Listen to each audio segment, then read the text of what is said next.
The hour is 12 noon, and I call this meeting to order. Mr. Casey Griffin is home sick today, so I'm going to ask Mr. James to call the roll to establish a quorum. Mr. James. Mr. Cobbins. Here. Ms. Cox. Here. Mrs. Hartgrove. Here. Mr. Holt. Here. Mr. Gentile. Mr. Jensen. Mrs. McInturf. Mr. Mullenhour. Here. Mr. Morrow. Here. Mr. Wells. Here. Mr. Chairman Eby. Here. Mr. Chairman, you have 8 members and a quorum. I declare then a quorum is present and we are duly convened. Also declare that Ms. McInturf is unable to attend and Mr. Jensen will be late. Both are excused without objection. Pursuant to Section 8 of Policy 1.400 of the Board's meeting policy, workshops or meetings of the State Board sitting as a committee of the whole, I ask for unanimous consent that the State Board then dissolve itself into a committee of the whole for the purposes of conducting our workshop. Is there any objection? Hearing no objection then, I declare that we are in a committee of the whole for the purposes of conducting our workshop. I want to remind all the presenters to give their name and position before addressing the board. Before we start our formal agenda, I would like to first recognize Dr. Morrison for any remarks that she might have, after which then I'll ask any board members if they would like to make any comments on any activities that they've been participating in since the last quarterly meeting, and any their special focus area if they want to talk about that. And then finally we'll recognize remarks from Chair Emeritus Lillian Hartgrove, who's going to share some special thoughts about words for future board members. Dr. Morrison. Thank you, Chairman Eby. I would just say thank you to you for joining us all week in Nashville. He's been shadowing Nathan up at the General Assembly. He's been in countless meetings with me, with stakeholders and others.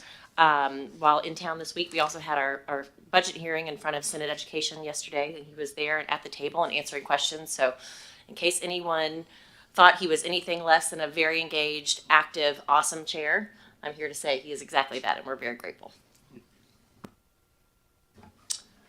Other board members like any comments that they would like to make on some of the activities they've been participating in? I'll just mention before I turn this over to Chair Emeritus Hartgrove, it has been a great week, and again for our board members to be able to participate and see our staff and the interactions, the relationships that they have with the legislature, with TDOE, with the administration. It just gives us the confidence that we've got a outstanding staff here in Nashville doing the work as we continue to work toward providing our students with post-secondary success. It's just been an amazing week, and special kudos to Nathan James. Again, the respect that he has with the legislators, and you know, everybody knows Nathan, and it helps us, and thank you so much for that, Mr. James. I did also participated in the Superintendent Study Council meeting for the East Corps, and we'll be going to another one of those meetings week after next. Encourage our board members, as you are able to do that. It's just a great opportunity to hear from the superintendents the issues that they have and to listen to them. And so with that, I will turn it over to Chair Emeritus Hartgrove. Thank you, Chairman Eby, and I cannot believe that the others are not going to talk before me. I was hoping others would be talking. At any rate, just a couple of things that I wanted to share about the activities that I've been a part of in the last couple of months or so. Attending Directors Study Council meetings and being a part of listening to their updates and the things that are going on around their districts, as well as hearing their feedback from items that we are about to vote on, and that's typically what I try to do every time I meet with them, which is usually monthly. I was asked for several years in a row to serve on Putnam County's Continuous Improvement Plan program as a committee member, and that's been an honor to be a part of that, because that's really given me an insight into exactly what districts go through when they're expected to present to the state what they are doing to make gains, to make changes, to achieve all the measures that we expect them to achieve and for what their students are achieving. So it's been a pleasure to be a part of that. I served on their academic subcommittee for several years, and this year I chose to serve on the career technical education subcommittee. So there's a lot of great work going there. But being in my position, I'm in a spot where I can actually ask questions and things that they may not see and hone in on something that's a tough question, that have you thought about this or have you done that, and take into consideration X and Y and Z. And light bulbs do go off, and so it's really a pleasure to be able to do that. It's not easy to do that sometimes because they're district leadership, and so you find yourself saying, well, what do I know? But we have that unique opportunity as members. So if you're ever asked to serve either on the strategic plan for the district, I've done that, and on their continuous improvement plan, do not hesitate to take that opportunity, because you can provide some incredible insight to things that they may not be seeing because they live and breathe with it day in and day out. So I wanted to share that. I do want to provide an update on the focus area that I shared with you at our last board meeting, because it's one that I hope we can accomplish.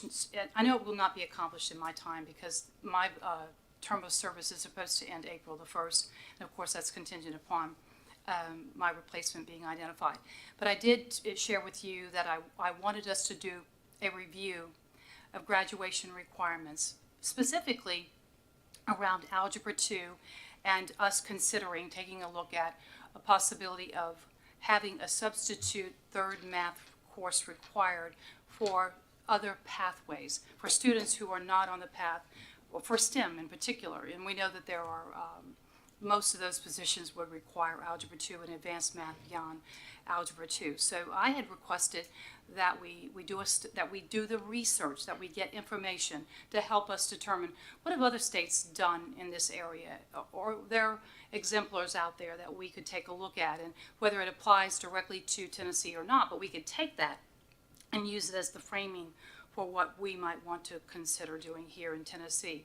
So Michael Derline jumped on that right away, and he he reached out to, is he the executive director or the president of NASB? Executive Director Paolo De Marina. I think he's De Maria. At any rate, he came back pretty quickly with Michael's request, being very specific of what we were looking to receive from them, and he gave us quite a bit of information from other states that have been working in this area for quite some time. So I wanted to make sure that you all knew that we had information that helped me to look at it and say, okay, the other states are doing this, and they've identified that Algebra 2 is not for every student. We've been in that mode for years and years and years, that every student has to have Algebra 2. It's in our graduation requirements. And so other states have identified that other paths also, students can be more successful if they're taking different maths, not less rigorous, very rigorous, because that's what I want to make sure that no one takes away from this, that we're saying Algebra 2 is the be-all, end-all, and it is the only standard for rigor for students in different pathways. There are other alternatives that are equally rigorous that I want us to look at. And so I think we can look at those other models, but we need to do our own work. So I'm thankful to Michael for launching that and getting that information, and any board member that wants to look at that, I think that you should. So there's been a lot of things that have been happening since gathering that information. I've been getting feedback from school districts, from one math teacher. I'm not going to say I spoke to a lot of math teachers, but one math teacher wrote a letter to all of us, and he made some excellent points that speak to what I've been thinking.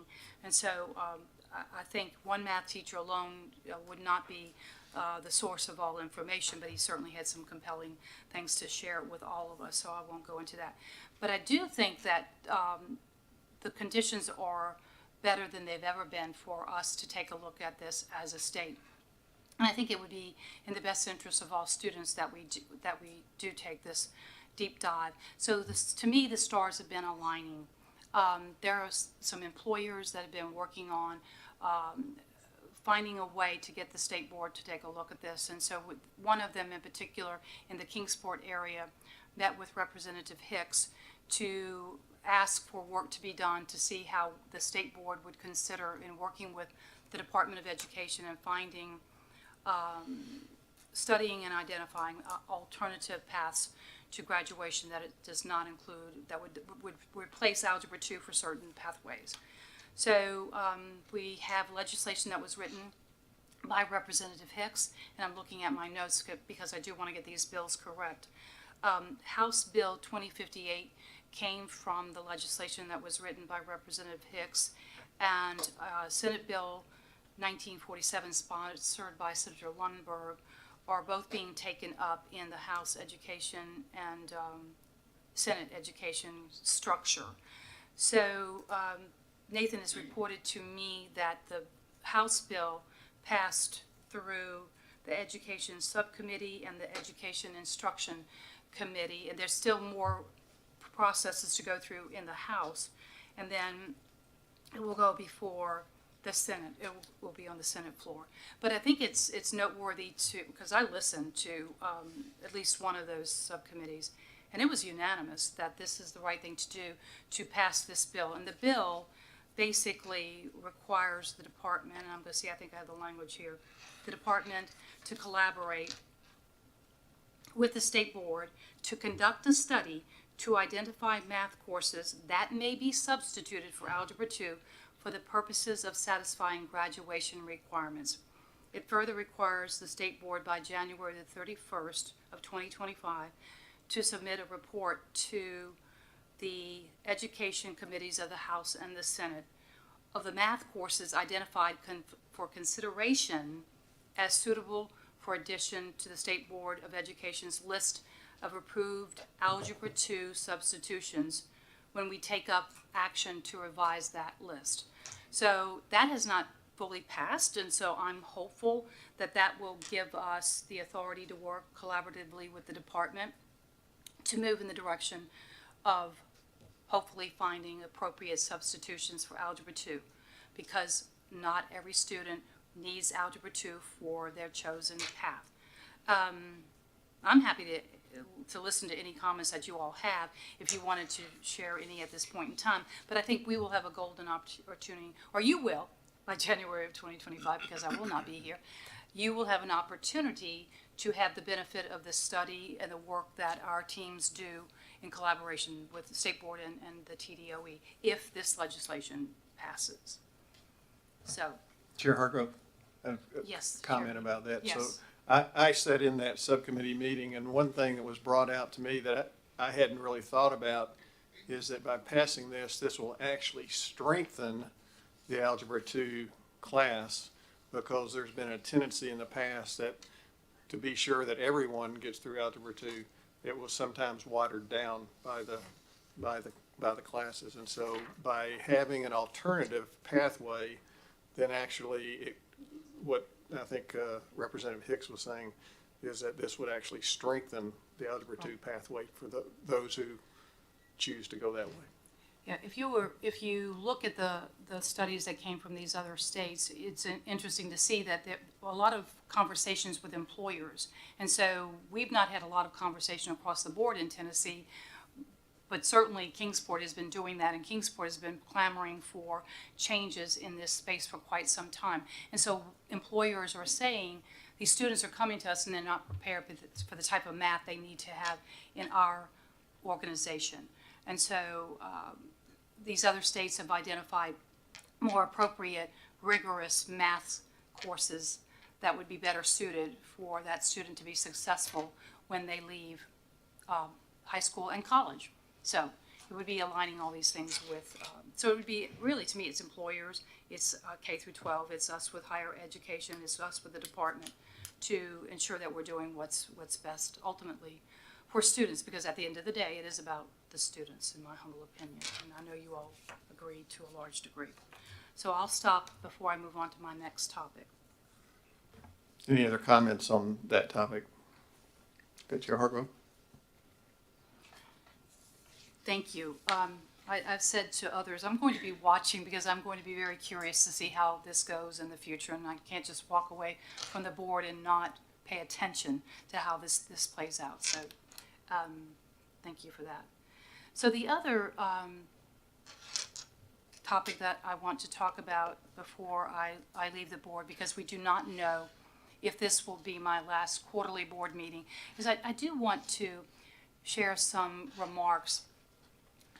not necessarily for this board, but I wish somebody would have said certain things like this to me when I was coming on the board, because when you first come on, somewhat to a large degree, you're deer in the headlights and you have your own day job and lots of things going on in your world. But anyway, as the senior member of this board, in more ways than one, age and tenure, because it will be 10 years when I go off the board, I thought it would be wise to share many things that I've learned over my time serving on this incredibly important board. And I think the idea too would be not just that, because I served as chairman for 5 years, any other board member who served as chairman would have the opportunity to speak to future board members and share some insights about this board and what it's expected to do.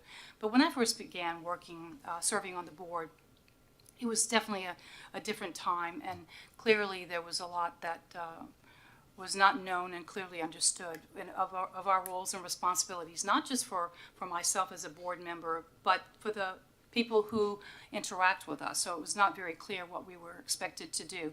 And so I thought it would be important to talk about some of those things, that where we were when I first started serving, we had partnerships that existed. There were partnerships, but other stakeholders, if you will, that were in the education space. But we did not have, in my opinion, strong relationships with those other stakeholder groups. And this does not speak to anybody that's currently serving on our team, because we have pretty much, well, Sarah was not the executive director. Our team, we have a different team. The department, lots of new faces at the department, so it has nothing to do with our folks. It's just that we did not develop good, strong relationships with other stakeholders. The legislature, for example, we did not have a good relationship with them. I don't know that they viewed us in the best positive light.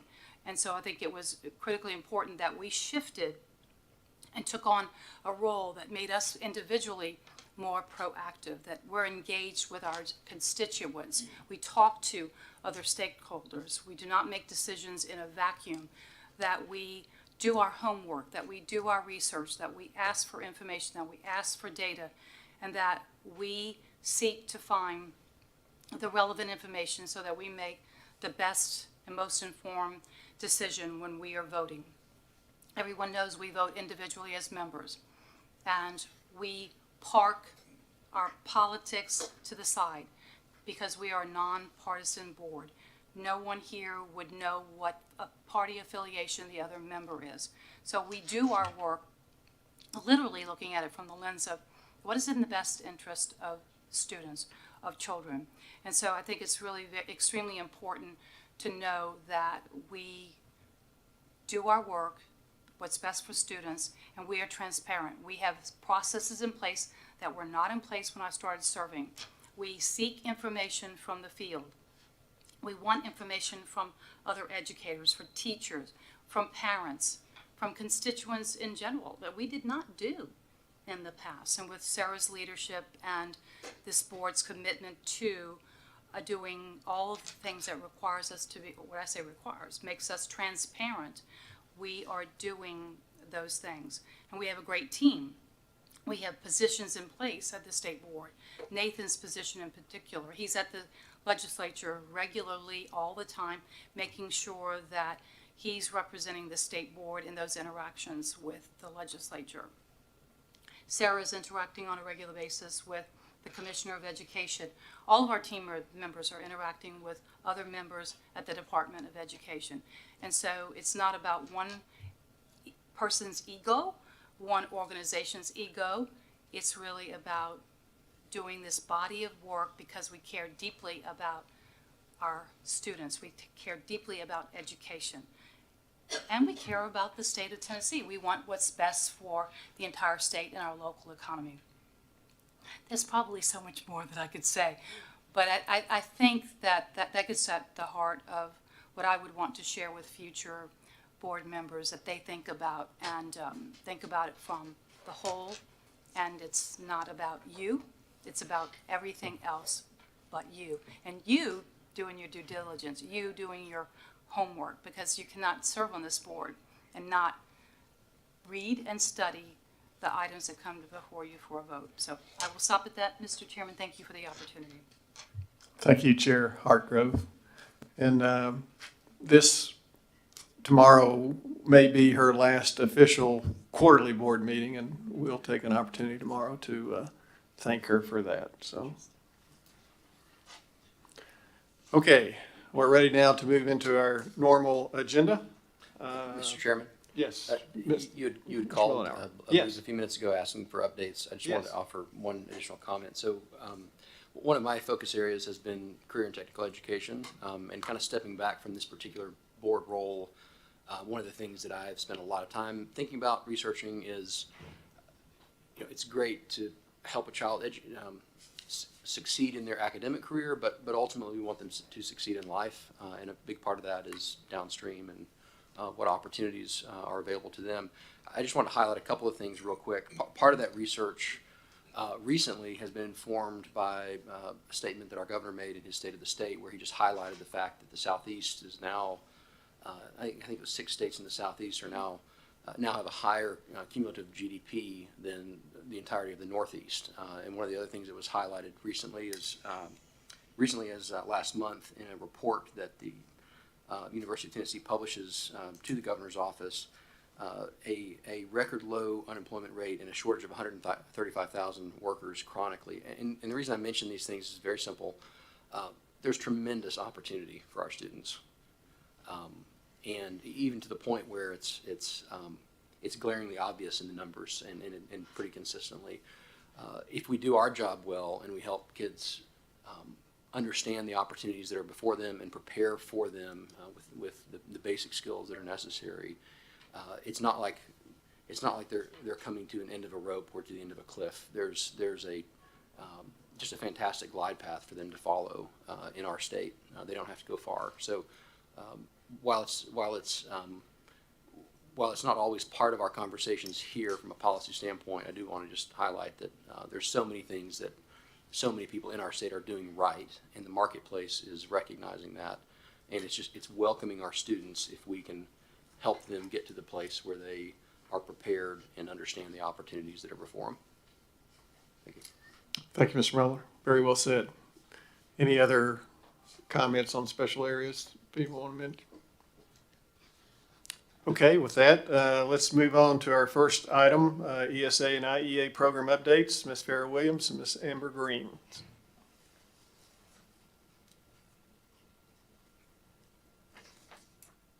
Good afternoon. My name is Amber Green. I'm the director of the ESA program for the Department of Education.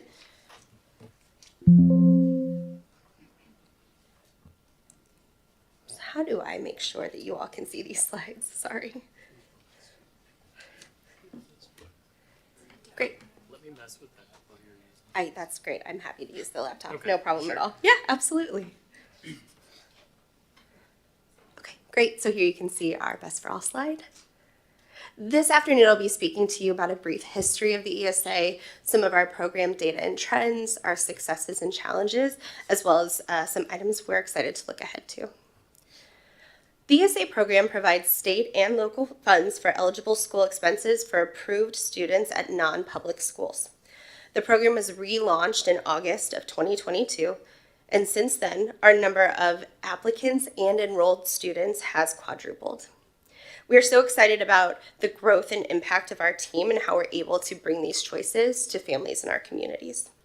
For this school year, students in Nashville and Memphis had access to $9,069.80, and students in Hamilton County had access to $8,943.67 to use towards approved school expenses.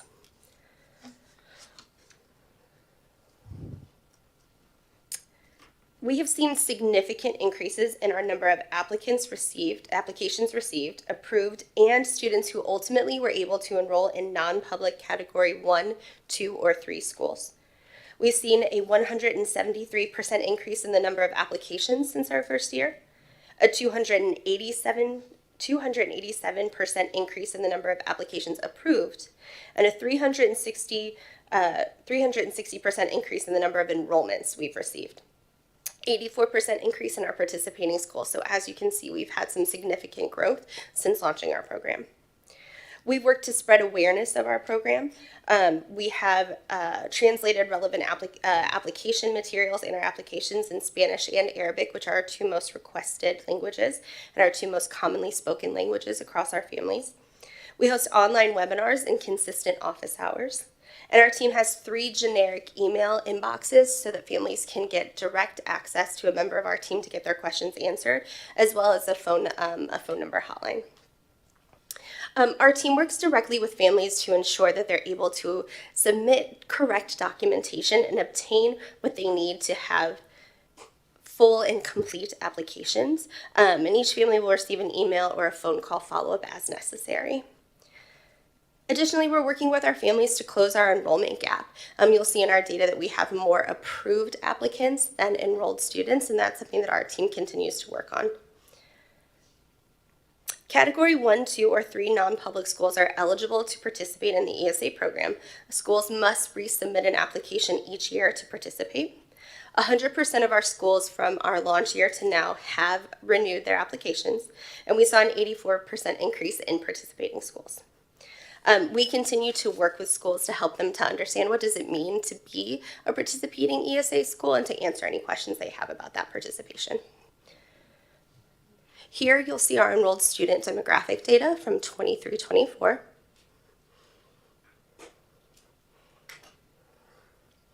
And here you'll see that kindergarten is our largest enrollment grade. We're very excited for students to be able to launch their school careers in a school of their choice.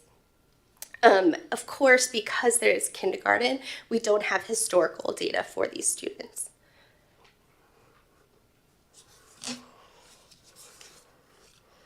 Some additional fiscal data here. We have awarded over $18 million in ESAs. This is an exciting increase from our launch year, and this year thus far we have dispersed about half of the total award amounts, and this is on track to where we were in our program year.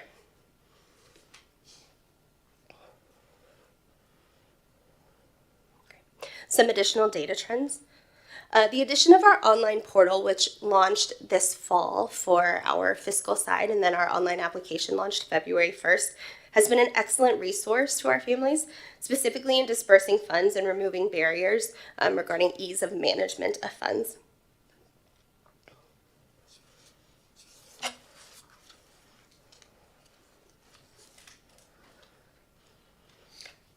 These are the results from our spring 2023 survey. Excuse me. You can see that our account holders have responded overwhelmingly positively towards the ESA program. Our stakeholders are happy and they are excited with the support and the programming they received in our first year. We will be sending out another survey at the end of this program year.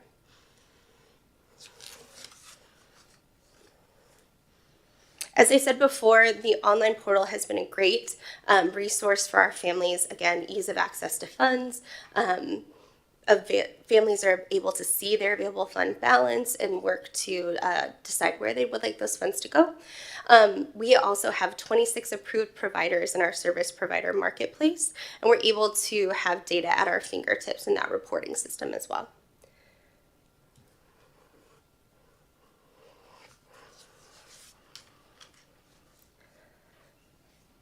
As I said before, a trend that we continue to see is the application versus enrollment gap. We want to ensure that our families have knowledge to be successful of where they'd like to send their student, what their student options are. And sometimes we find that if a family does not already have a school in mind, that helping them find a participating school can be a challenge. Secondarily, ensuring that a school that a family desires has enough seats in that specific grade level that may be in high demand can also be a challenge that we're working with our families to solve.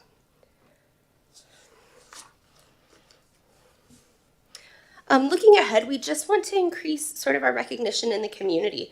We look forward to our program being one that's just readily known and accessed by families in the community, and that this, again, with the online application, that the ease of application also increases. So thank you so much for your time, and I'm very happy to take questions. Thank you. Questions? Mr. Chairman, Mr. Holt? thank you for this presentation. This is interesting. And I should know this, but I just don't. The students who are under the ESA program who are attending non-public schools, do they have to take TCAP or any other statewide assessment? Yes, great question. So students in grade 3 through 12 have to take the TCAP and ELA and math only, and that's the only testing requirement. Okay. Do you have any comparative data on how those students who are in the ESA program are performing on TCAP relative to students at those schools in which they were located before they did the ESA program? We don't currently have that data, no. If a student previously attended a public school and took the TCAP, we would potentially have access to that, but we don't currently have that comparative data. But you would have the data to be able to evaluate the growth, I would think, between how the students had done at their prior school and how they're doing in their ESA chosen school. Is that, So Ryan, just to make it real clear, like we're talking right now, I think last year's enrollment was only 52% of the kids had no prior enrollment. So, and I think compounding, I want to say it's like 70% or something like that. So they don't have any TCAP tests. So it's really interesting as I've kind of dug in a little bit more on this. The numbers are so small of the kids that actually have taken the test. I mean, like if you look at the demographics, like the high school and all that, most of those kids are in those non-tested grades. So the numbers are so small. Because we were talking to David Laird about, okay, how can we get some information about actual performance? And it's just so small, you can't really do a meaningful comparison that's really going to be fair. I think other things that we also need to think about too. Number one, the program's only been in operation for a year and a half, right? So you're talking about, when you think about those tested grades over here, you're talking about kids that have come into this program that who knows how far they were behind when they came in. So and then of course there's also the factors with the Tennessee standards. They're not required to teach to the Tennessee standards. So sometimes the alignment isn't going to be as key when you're talking about, our schools are required to, follow our standards. And so they're teaching to those standards. There may be a mismatch, particularly in these later grades, where kids are either receiving material earlier and then taking the test much later, or they haven't taken the material yet and then they're getting tested on it. So there's all sorts of caveats around, which I wish I'd known in my first Senate hearing. So there's a lot of caveats when it comes to this actual data. So we're super excited. So one of the things that I did find out was in that survey, one of the questions was, are you pleased with your students' academic growth? And 91% were either extremely satisfied or very satisfied. It was like 6% were somewhat, and it was only 2% that weren't. So parents are really happy, not just with the program, but with how their students are doing academically. So again, time will tell, but it's hard because it's not really an apples comparison. But we're still gathering the data so that we know, right, how the program is doing. So I think, down the year, I really like the way we're approaching all this, but, as we get more data, we'll be able to do something stronger. But at the end of the day, many of these kids have never even been in a public school. That's helpful, Commissioner. Thank you. And really what I'm driving at is, and a very good point, and how early it is in the program and the small population to be able to do data analysis. What I'm driving at is how we can provide the information to families to help them make the best decision for their child and whether this is a good program for them. And the other thing to also, if you think about your category 1, 2, 3, and 5, 3. Because we're only doing 1, 2, 3. They all are required through their to take norm reference test, right? So they're not criterion based, which is what we do with our state summative. These are norm reference, so they're really in comparison to kid to kid all across the nation. So they are taking tests. I mean, they're taking what that school offers, and those obviously, they are reporting back to their parents. So they are getting a snapshot of how their child is doing in taking those norm reference exams. Great. And just out of curiosity, are the participating schools administering TCAP only to the ESA students, or some of them administering TCAP across all their students. It's only to the ESA students. Got it. All right, thank you. Thank you. Other questions? Yes, Vice Chair Cobbins. Just curious if we know anything about what the path to affordability looks like.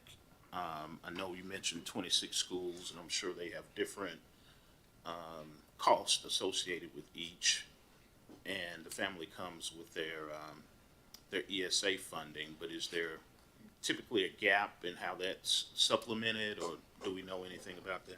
That's really under the purview of each school. So, we partner with our schools to help them support our families and know which families have an ESA coming in. But from there, any sort of supplemental scholarships or supports that the school provide is really on a school-by-school basis. Okay. Anecdotally, we've not had any issues or No. problems of any kind? No. Okay. We have found that our school partners are fantastic, and they're wonderful in working with families. Actually have a question here from Ms. McInturf, who's stuck in the airport. She wants to know how many staff members work directly with the families to support them. You indicated they call or email every applicant, so how many staff members do you have? Yeah, so currently we have 16 staff members that actively work with all of our families. We have 3 specialists. So those are, you could think about them sort of as your customer service representatives, and we have an additional specialist starting with us this week. Next week. They work specifically with application, right, with getting an application. But each member of our team works directly with families. So we have 4 members on our finance team. They work directly with families around their funding. We have 3 members on our outreach team that work with schools, who then work with our families. So our whole team really does interact one-on-one with all of our family stakeholders. I had one question. You indicated that the funding level for Hamilton County schools was different than Shelby County. I understand districts have different funding levels, but is this all money coming from the state, or why is there a difference between the different districts on the funding level for that? I can get you a more exact answer on this, but it is basically what you just said. It's about the state and local funding for each area. Thank you. Other questions? Thank you very much. Great. Thank you all so much. Next item is charter authorization. Oh, no, we're not done with this one yet. IEA, sorry. Can't forget IE. Just click that arrow. Okay. It's on, and then just click.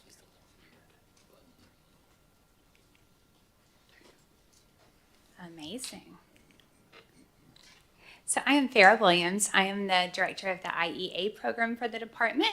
I've been with this program for a couple of years now, but I've been with the department for 13 years. So previous to working with IEA, I was working with special education preschool programs. So I feel like this was a natural transition to assist more of our families in the state with different age groups.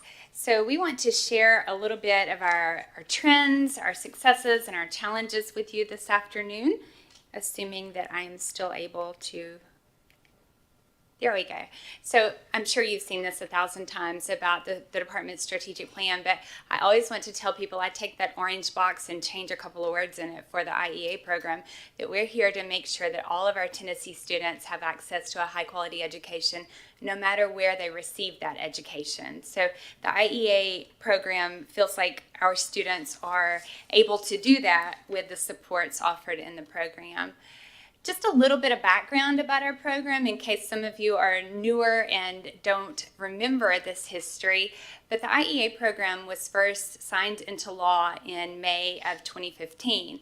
And then we took about a year and a half, previous to me, of course, for rules to be written, the department's procedures to get into place, and to actually stand that program up. The first IEAs were awarded to students in January of 2017. And the reason I tell you that is because as we look at some data in the next few slides, that's kind of important to know. It's a bit skewed at the beginning because we did start the program in the middle of a school year. So I'm going to start with our eligibility requirements so you have just a little bit of background knowledge about who might be participating in this program. First, they have to be a resident of Tennessee. And you think that is kind of a given, but we do get lots of interest from people who are potentially moving to the state, and we have to make sure they understand you need to be a resident before you're actually admitted to the program. And then our program is for students in K through 12. We also get questions at times about students who are in preschool participating. So we grab them as soon as they can come into kindergarten for the program. The third box on the screen kind of represents a success and a challenge, so I'll explain that a little bit more. But it is the box that deals with the IEP requirement for students to be involved in the IEA program.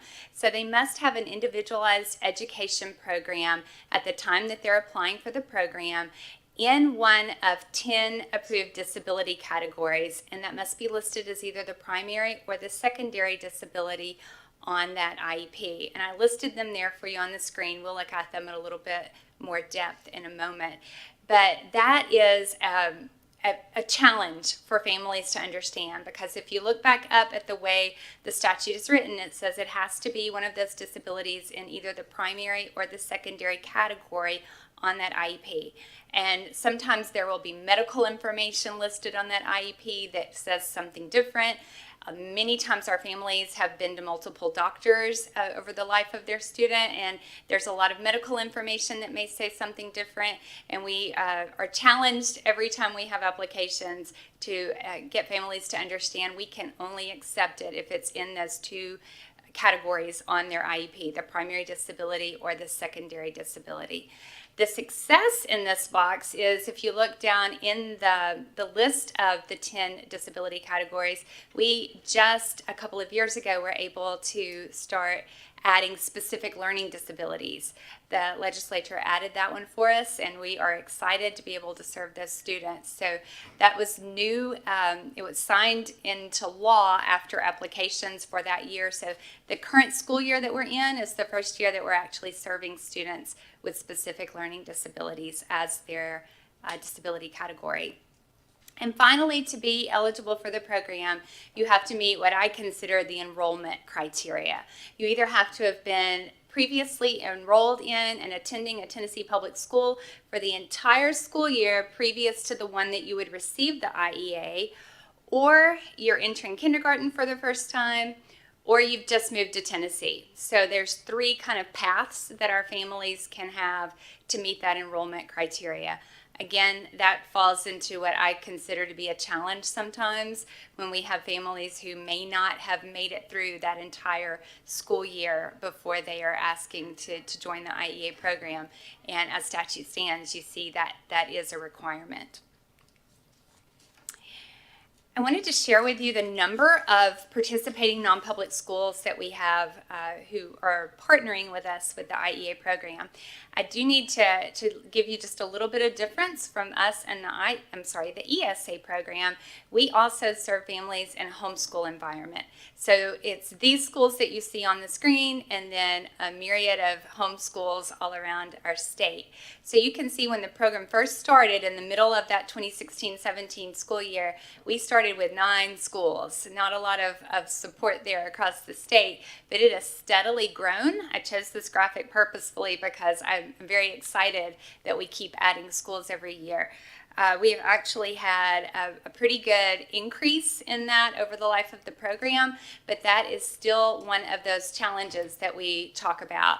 There are some recruitment barriers when we ask schools to participate, and we're trying to explain to them what the IEA program is. There's a lot of non-public schools in the state of Tennessee who are very honest and say, that's not the mission of our school to serve students with disabilities, or we don't feel equipped to serve students with disabilities. So we're not pulling from the entire pool of non-public schools when we're trying to get schools to participate with us. Even so, we are projecting that we'll have a pretty decent growth in this area next year. We are doing a lot of things to actively recruit non-public schools. Next week, we're actually hosting a forum where we'll have some of those 33 current participating schools, sharing out information with any other non-public school who wants to join us virtually and listen to that, and then a pretty large Q&A session where they'll be able to just get their questions out there, like what's the reporting requirements, how much time does it take administratively to be a part. We want to be very honest and let them know what's the good, the bad, and the ugly of participating with the IEA program. Personally, I don't think there is any ugly. But our student enrollment, remember we started that year in the middle of the school year with only 38 students. And you can see we have had a pretty good increase up until the current school year. If you follow along with those years and think through it, you can see there was a huge bump in the middle of COVID there, and then it's kind of leveled out since then. We have had a charge from the General Assembly this year to make all potentially eligible families in the state aware of the IEA program. And our efforts, we think, are being successful. Time will tell. But from the response we're getting from across the state, the phone calls, the emails, we expect our percentage to be a little bit higher in our growth for next year. Our application, kind of like what Amber was telling you about, we're moving to that online portal this year, and ours actually opened at 9 a.m. this morning. So as I've been driving in, I've been pulling over and checking numbers and answering questions. From the last data I was told, within the first 2 hours, we had around 100, maybe a little more, families across the state who actually created an account, and about half of those had already completed their application and had it submitted to us. So if that data trend holds, it's not even a trend yet, if that data holds to a trend, we will see more applications, at least for the program. So we're very excited about that. We looked at those disability categories really briefly on the eligibility screen, but I wanted to show you where those numbers fall for this current group of students that we're serving. Now remember I said that they could have one of these disabilities in either their primary or their secondary disability. So I wanted to tell you on the screen, these are non-duplicated numbers. So if a student had a qualifying disability in their primary disability category and in their secondary disability, it's only counted for their primary in what you're seeing. As soon as we found something that qualified them, that's what you're seeing on the screen. I wanted this data in front of us all. We look at this data internally a lot too, because it basically trends with the number of students in each category across the state, whether they're in the IEA or not, except for one outlying category. And that's the newest one I told you that was just added. Specific learning disability is actually the largest category of students with disabilities in the state of Tennessee. And this year, the first year that we added that category, we only had 25 students participating with us. So to me, I've got it down to two reasons for that. Either our current placements for those students are wonderful, and those students are getting their needs met, and as much attention as Tennessee has put on specific learning disability in the last few years, I could see that actually absolutely being the reason for that. But the second reason I have to step back, and we have to own that one, is maybe we didn't do such a great job of getting the word out that we had added SLD to the IEA program opportunities. So we have been on that campaign as well. I actually met with the Dyslexia Advisory Council recently to speak to them. Dyslexia falls under specific learning disabilities many times, so we wanted to make sure they had that information with the people that they're interacting with as well. Looking at the participation rate, we are comparing the number of students in the IEA program to the number of students in Tennessee with a potentially eligible IEP. So if they had a disability category that would not have qualified them for the IEA, they're not included in that first column of numbers that you see. So I share this just so you can see the trend data. I don't think we can count this as a success or a challenge because the IEA program really has no goal. We want to serve as many families and students as need the program. There's no cap on this program, so as many as apply and are eligible, we're able to serve. You can see that we have steadily increased, but we're still serving less than 1% of the potentially eligible students in the state. Like I said, not really a goal that we would serve 20% or we would serve 5%. It's just there for knowledge. I do anticipate that when we look at the data for this current school year, our participation rate may actually fall because we added specific learning disability, and that's such a huge category across the state. Our in size will increase, and therefore our participation rate may actually fall in that area. So just to summarize what you have seen on these other slides, we know our enrollment and our participation rate, both for our students and our non-public schools, have been on that upward trend, and we're very excited about that, even though we want to keep working to increase that as well. And then I think it's always important to notice something I didn't really call out on that slide, but our largest category of students are students with autism in the state. I think that's something that we all recognize is a need in the state. I wanted to give you my contact information. Just like ESA, IEA has a generic email that we have a wonderful person on our team checks that many times during the day and then kind of farms that out to the other team members to reply to. And then that phone number is our voicemail bank. And again, she checks that several times a day too. We have a goal internally of returning all of those messages within 24 hours, but we officially give ourselves 48 to be able to get back with people. You have my email address there too if anything is ever needed that we can do for you. But what questions might you have now? Thank you, Ms. Williams. Questions for Ms. Williams? Mr. Molinaro. Thank you, sir. Ms. Williams, excellent presentation. I can tell that you're passionate about this, you're well equipped, and you're fully engaged. This is a great presentation. My question is simply this, and I think this may have come up in a previous board meeting or two. But my understanding is that if you go back to your eligibility logic for just a second. Whoops, that's not the right way. My understanding is that if you have a family or a student who does live in Tennessee, so they're a Tennessee resident, they're not entering into kindergarten. Let's say they're entering into third grade. Yes. And but they've been attending a non-public school. My understanding is that they would not be eligible for this program. Is that correct? You are correct. As the current legislation stands, they are not eligible unless they wanted to go back to a public school, have that full year in public school. And we always remind our families, any Tennessee public school counts. We've got charter schools, virtual schools, all kinds of options, but it has to have that year before we're able to proceed.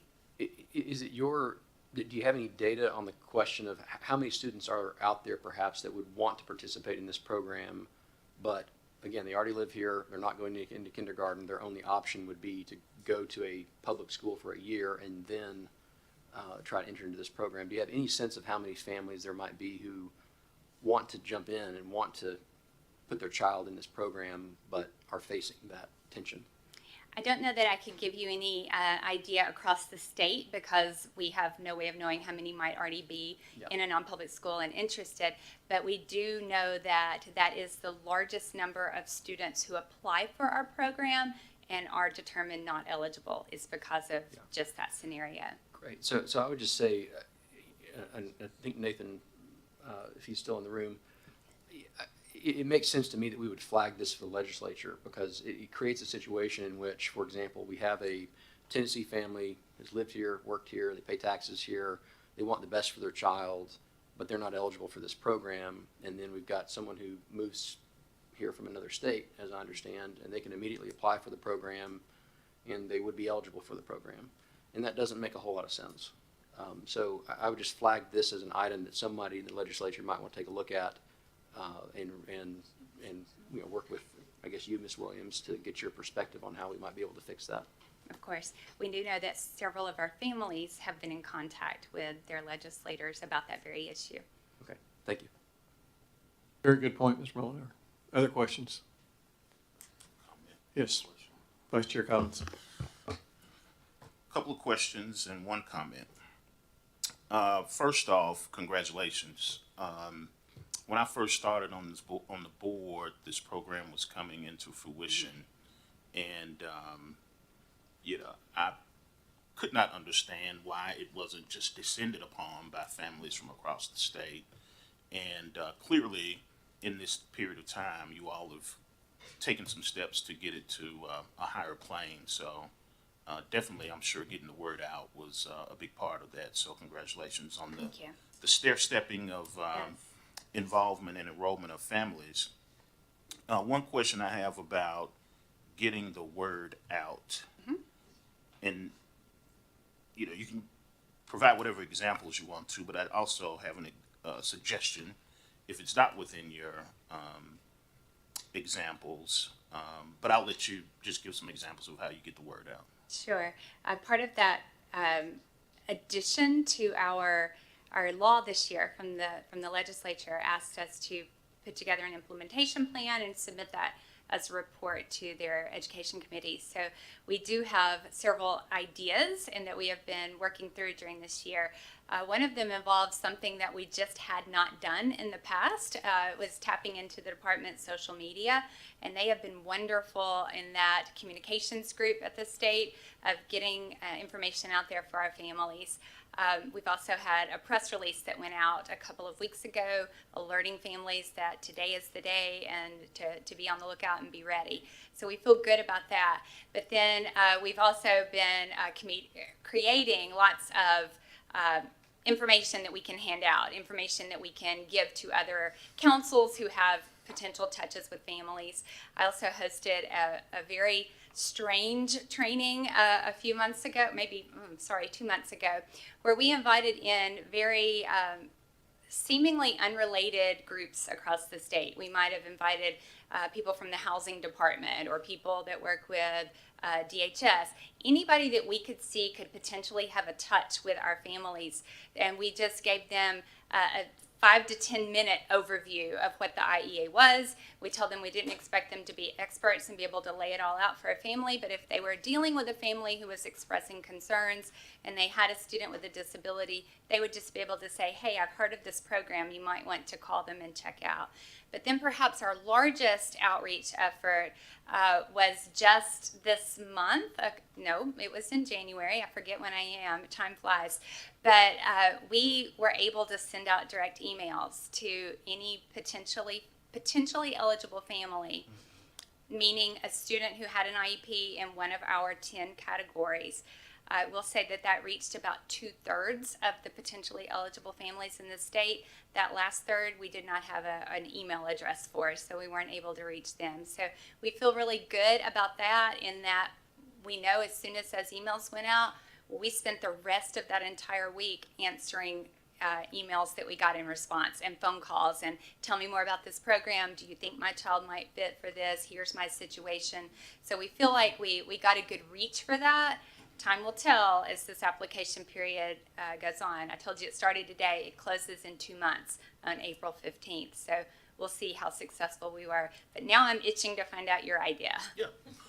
So I think a lot of these families have either pediatric neurologists or behavioral therapists, ABA therapists that they deal with on a regular basis.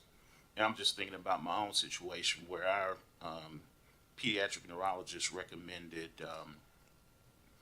the Katie Beckett program that we had no idea about.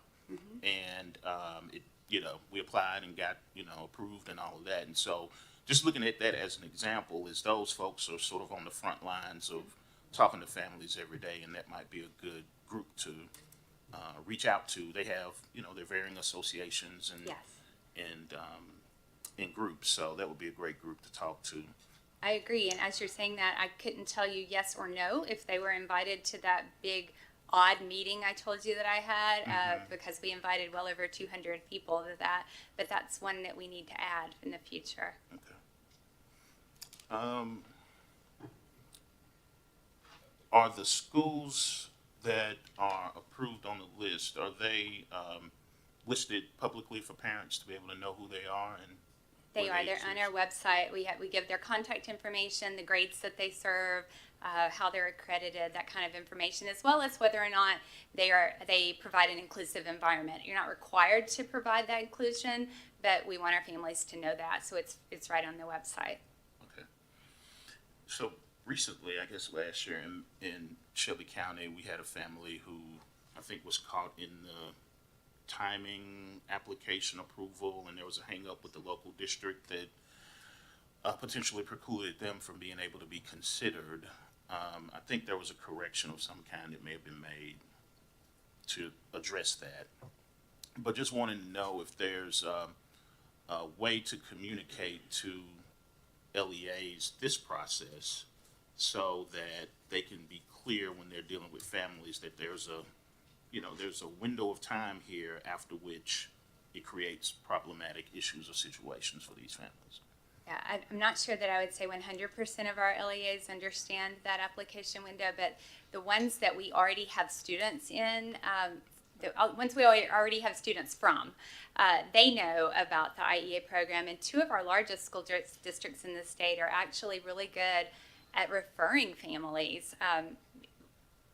As you know, school choice is not the most popular thing across the state with our school districts, but those 2 in particular, and there's probably more, those 2 are very good at telling families, we don't seem to be doing what you want for your child. Here's an option, and putting them on that path. So we've got some good relationships that are beginning there. And like I said, I'm sure there's a lot more that I just don't hear from on a daily basis. Okay. And final suggestion is whether this year or next, maybe a road show that travels to these Are you locales. volunteering to come with us? I'm volunteering for you to come to Shelby County. I would love to. I live in West Tennessee. I would Yeah. love to, yes. And we've discussed that as well. Our team is centered more in Central and West Tennessee, but we can absolutely do something where we're getting the word out a little bit more. We've talked with ESA about actually partnering and doing a combined road show. Just hasn't come to fruition yet. Yeah, well, I'll be happy to assist in my Thank district. And, I think there's some power in convening. And I think sometimes people feel comfortable coming to somewhere to learn more and get questions answered. And you may potentially reach some people that you might not with the online and other pieces. So as many arrows in your quiver as possible so we can Amen. help as many families as we can. Thank you. One of our participating schools actually invited me out this past Tuesday night to meet with their community group. And it's exactly what you said, where people want to tell their story and find out if there's anything that might be out there for them. And they appreciate having that one-on-one conversation. It's kind of like what Amber was saying. We do host office hours every week where they don't have to just leave us a voicemail or send us an email. They can call in on Tuesdays on the lunch hour. So we're trying to reach families who maybe have working families, working parents. But they can call in and actually talk to the whole team one-on-one. We only admit one person virtually into that room at a time, so they don't have to share in a large group. Thank you, Mr. Cobbins. Good comments. I have couple of questions. When a school applies to participate in the program, can they pick and choose which disabilities that they're willing to accept, or do they accept all the disabilities in the program? We actually have a few schools in our participating list who specialize in different disability categories. So they may be a school just for students with autism or a school just for students with dyslexia. And we, of course, do not put our hands into that and tell them they have to accept other students. They stay on their mission. Okay. And I noticed that you had 0 in the deaf and blind. Yes. Is that because Tennessee has such an outstanding school for the deaf and school for the blind? I mean, they do have an outstanding program, or? I would not doubt that that is the reason, because I know the West Tennessee School for the Deaf that I visit sometimes is an outstanding place, but that's also a very small percentage of our students across the state as a whole who have an IEP. When you compare that, it's a tiny box on the graph when you look at all of those students. So we just have not had that disability category skyrocket. Mr. Morrow.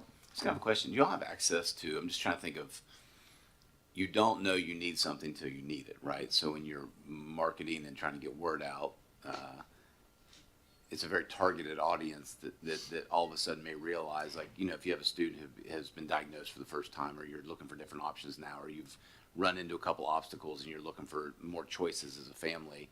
Like, is there any way to work with districts on sort of getting that data especially kind of following your trends of like, how many students have been identified over the last 3 years where you can kind of look at sort of higher density areas to meet with those families that might already be in that place of wondering what else can we do for our child. I just don't know if you have access to that. So just so it's kind of instead of like trying to hit everybody at once, which is near impossible, but kind of looking at what are the areas where there are families that have the highest probability of taking advantage of this and meeting them there. And I don't know if that's districts being able to, I don't know if the department has that information, but you'd think the family that is a first diagnosis or maybe a second, after they've been through a program for a few years and are up for reeval, those would be sort of the natural places of, as a parent, beginning to think, So I just don't know if y'all could access that data to look at kind of strategically what are those areas that we can get the message to, because they're the ones most hungry for it, as opposed to like, well, it's the whole state and this is all these people, and that just feels way overwhelming to me. Of course. As you guys know, we transitioned as a department from Easy IEP to TM Pulse over the last year, and I'm not an expert in TM Pulse. I can find what I need, and that's about find that much of what I need, and that's about it.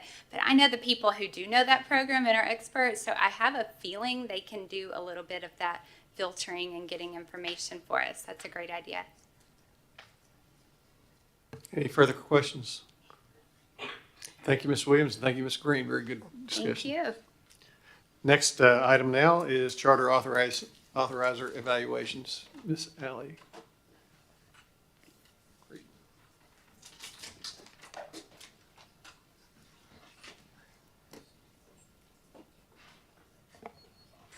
Good afternoon, Allie Reed, Director of Engagement and Accountability for the State Board, here today to share the results of our 2023 Charter Authorizer evaluations.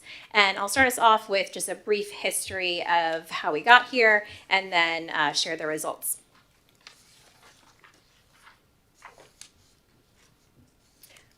The State Board's responsibility to ensure the effective operation of authorizers and evaluate authorizer quality began in 2019, and our first cycle of evaluations kicked off in 2021. So the cohort that I will be discussing today is our first cohort, and they were first evaluated in 2021, which means this 2023 evaluation served as their second evaluation. Our authorizers are sorted into one of two cohorts and are evaluated at least every other year.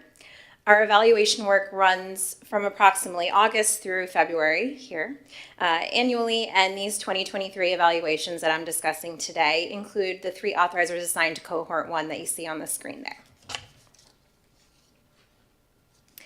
This year, the evaluation teams was comprised of the members that you see on the screen, and that consists of experienced authorizers and evaluators. We also tested a second opportunity for authorizers to participate in evaluations by creating a shadow role. And so we had 3 different authorizing staff members from authorizers who were in a non-evaluation year participating as evaluation shadows, which allowed them the opportunity to fully experience the process while removing the pressure and responsibility of being an evaluator themselves. Each evaluation focuses on a 2-year review term. So for this round, we relied on evidence that occurred between September 1st, 2021 through August 31st, 2023. And our authorizers submitted corresponding documentation from randomly selected schools that fell into that review term. And our evaluation teams also considered information shared by the authorizer in what we call an evaluation or document debrief rather, and school leader interviews, as well as considered any appeals history that occurred during the review term as applicable. The State Board approved evaluation rubric is based on our State Board policy 6.111, which was updated last February to now include 21 standards rather than 24. You may also remember from last year that we removed the opportunity to earn bonus points in an evaluation, shifting those standards into our required standards, and therefore streamlining the standards to bring us to a more concise list. So this raised the bar in terms of our expectations for authorizers, and that began with this year's evaluations. So I'll pause here. Any questions about the process before I share outcomes?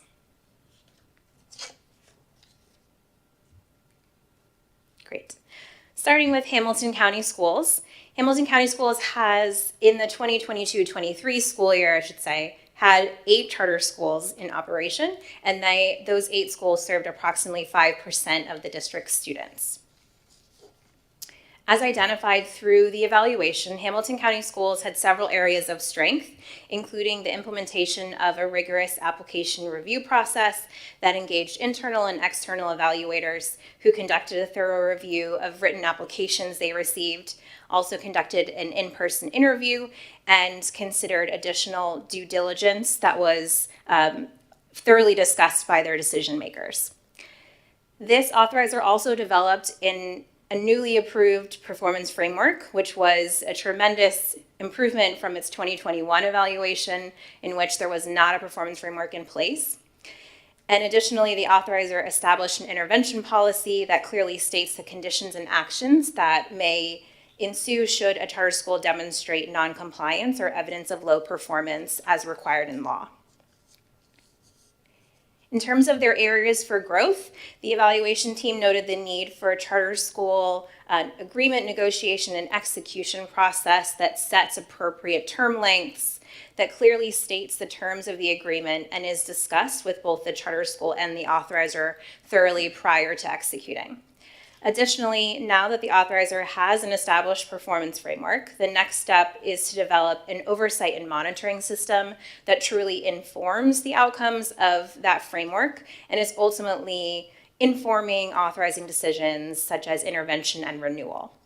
And then similarly, the authorizer needs to define and communicate its criteria for renewal so that its charter schools clearly understand their likelihood for renewal when they come to the end of their 10-year term.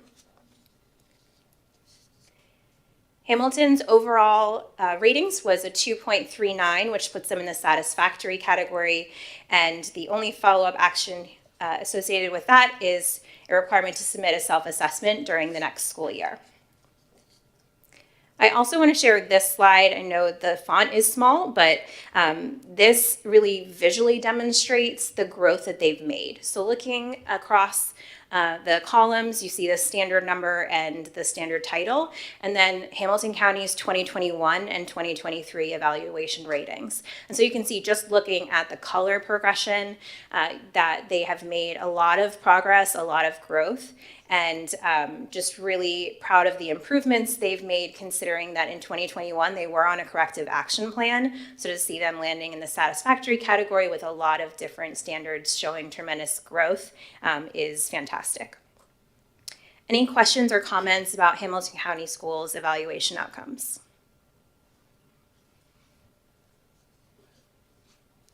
I don't have a question, Chair but I do Hargrove. want to make a oh, I'm so sorry, I have to be recognized. Mr. Chairman, Chair Hargrove. still cannot straighten me out.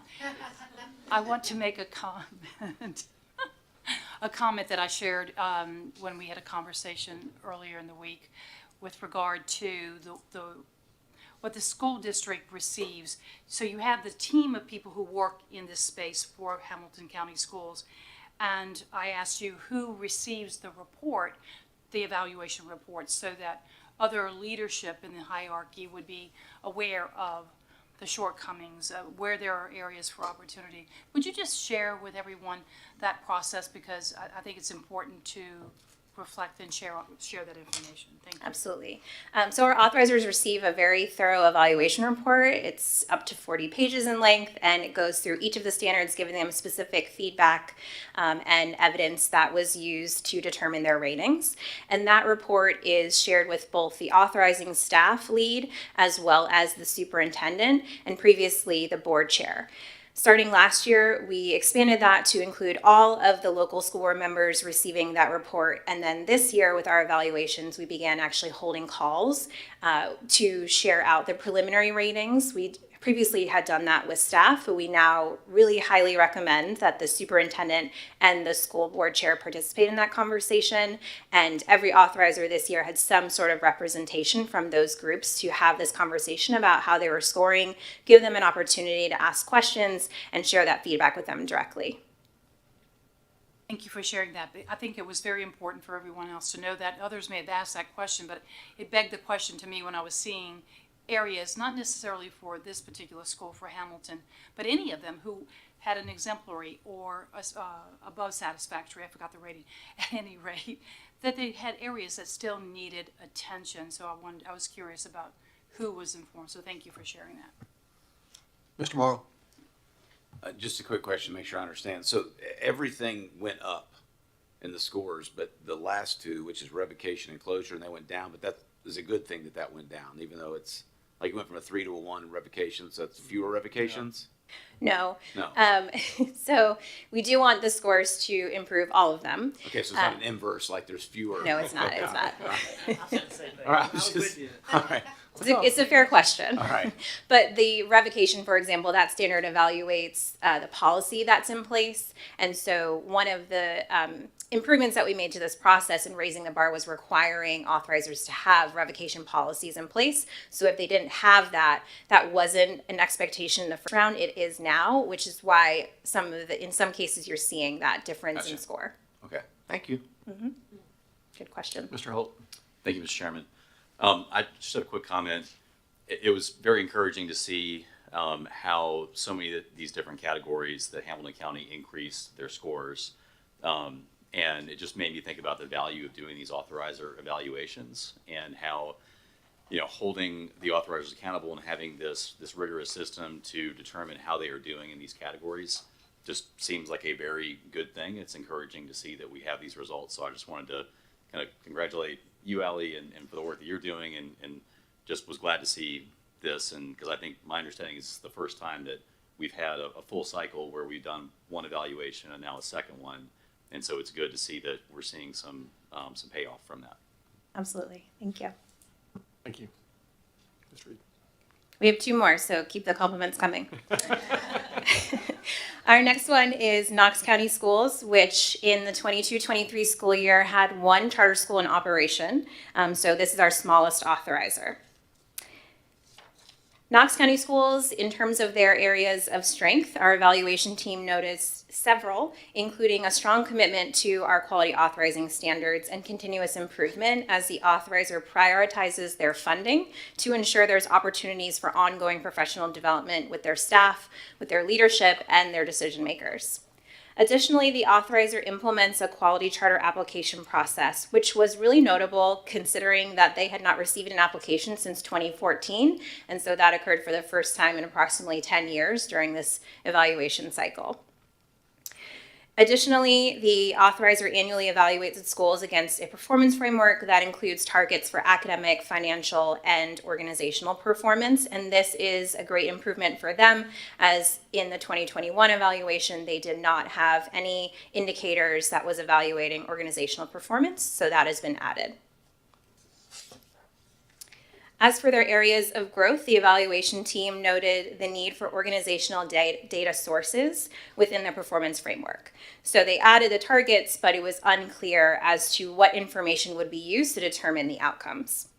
Additionally, the authorizer needs to have a clear process for how it's monitoring its systems and how they're using that information to inform when intervention is needed, as well as the criteria for renewal. So all of these systems are designed to build upon each other, and so as they've been putting these in place, the natural progression is to then receive this type of feedback that asks them to take this the next step further.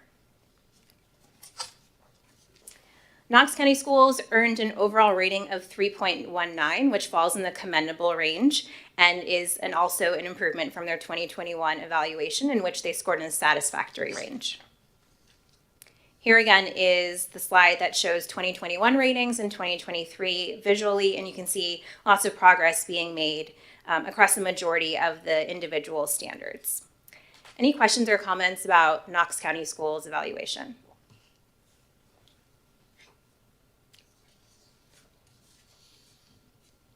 Before I move into our third and final evaluation, I do want to take a moment to highlight several best practices as well that Knox employs.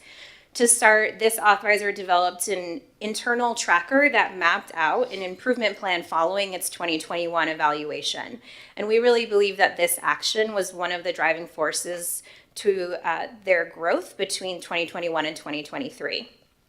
Additionally, the authorizer demonstrated a focus on ongoing education, as I mentioned, and they developed and publicly posted an RFP for charter school applicants, which was especially valuable as the authorizer recently received its first application in nearly 10 years. So this type of communication was not only visible through the application process that they conducted, but also in relationships with their existing charter school.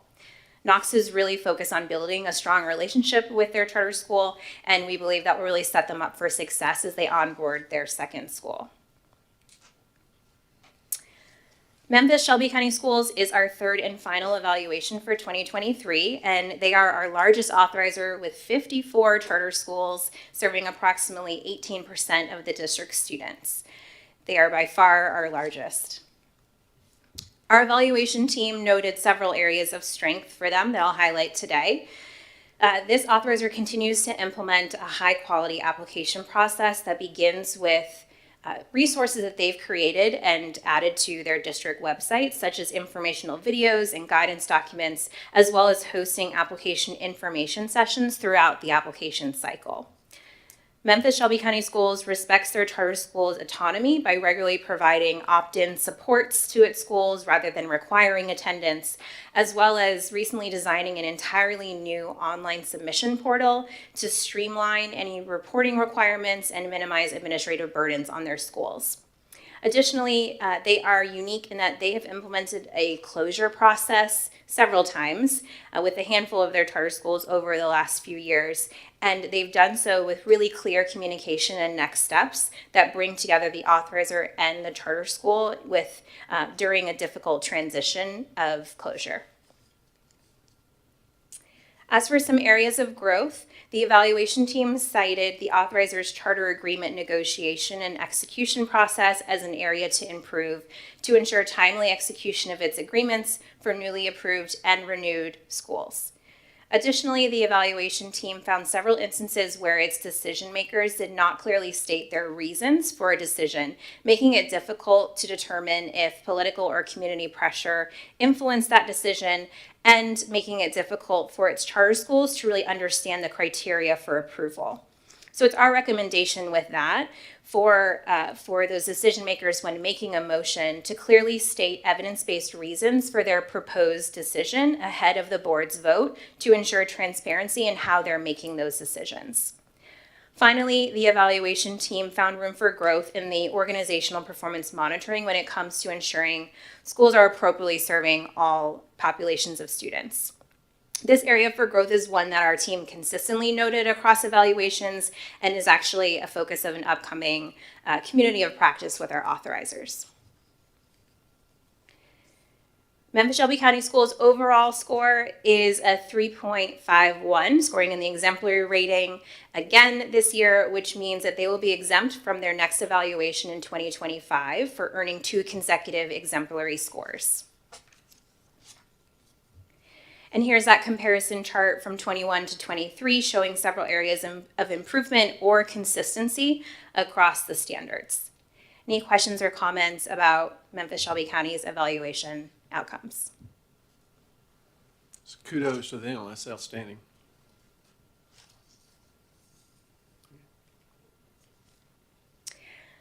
Before I wrap us up, I do want to share a few best practices as well for Memphis Shelby County Schools. They truly embody a collaborative spirit. They're regularly sharing best practices with their fellow authorizers around the state. They field a lot of calls and emails and spend a lot of time sharing what they're doing with other authorizers, which is tremendous.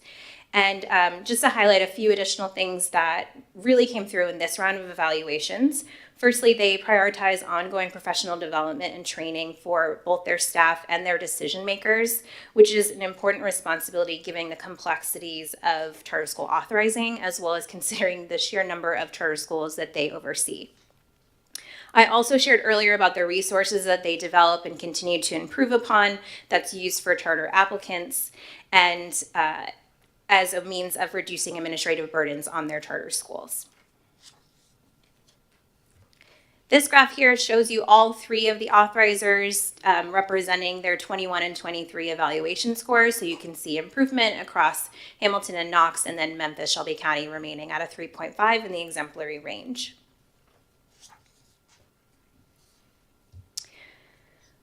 Before I move into some reflections, I'd like to provide an update on our outcomes from our 2022 evaluations. So after the approval of the evaluation outcomes from our February 2022 meeting, so this time last year, the Achievement School District, which is evaluated at that time, was placed on a corrective action plan. And so today I'm sharing an update on their progress. Last year, they developed a corrective action plan that included 9 action items, including necessary amendments to their charter agreements, development of a performance framework, and establishing a comprehensive performance monitoring and compliance monitoring system. So to date, the ASC has completed the majority of these items and has 1 more remaining that's due September 1st. It is our expectation that the ASD completes its corrective action plan by the agreed upon deadline and demonstrates improvement in its evaluation that they will go through later this fall. Should the ASD earn a score of approaching satisfactory or unsatisfactory in this upcoming evaluation, a reduction in authorizer fees may be recommended to the board at this time next year. Questions about the ASD's corrective action plan?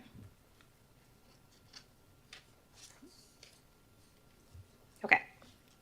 To wrap up this afternoon, I want to share a few reflections from 2023. As I say every year, these evaluations are truly an iterative process, and we rely heavily on our authorizers and evaluators to continue to help us refine the process. So last year, we made several changes that impacted this round of evaluations, and I'm really excited to share how they worked out.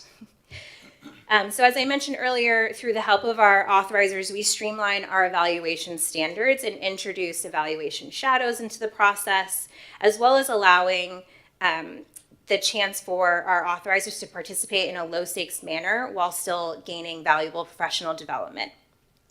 We also developed guiding questions to accompany each standard, which allowed authorizers an opportunity to really understand what's being asked of them and ensure that both our evaluators and our authorizers are on the same page for each standard itself.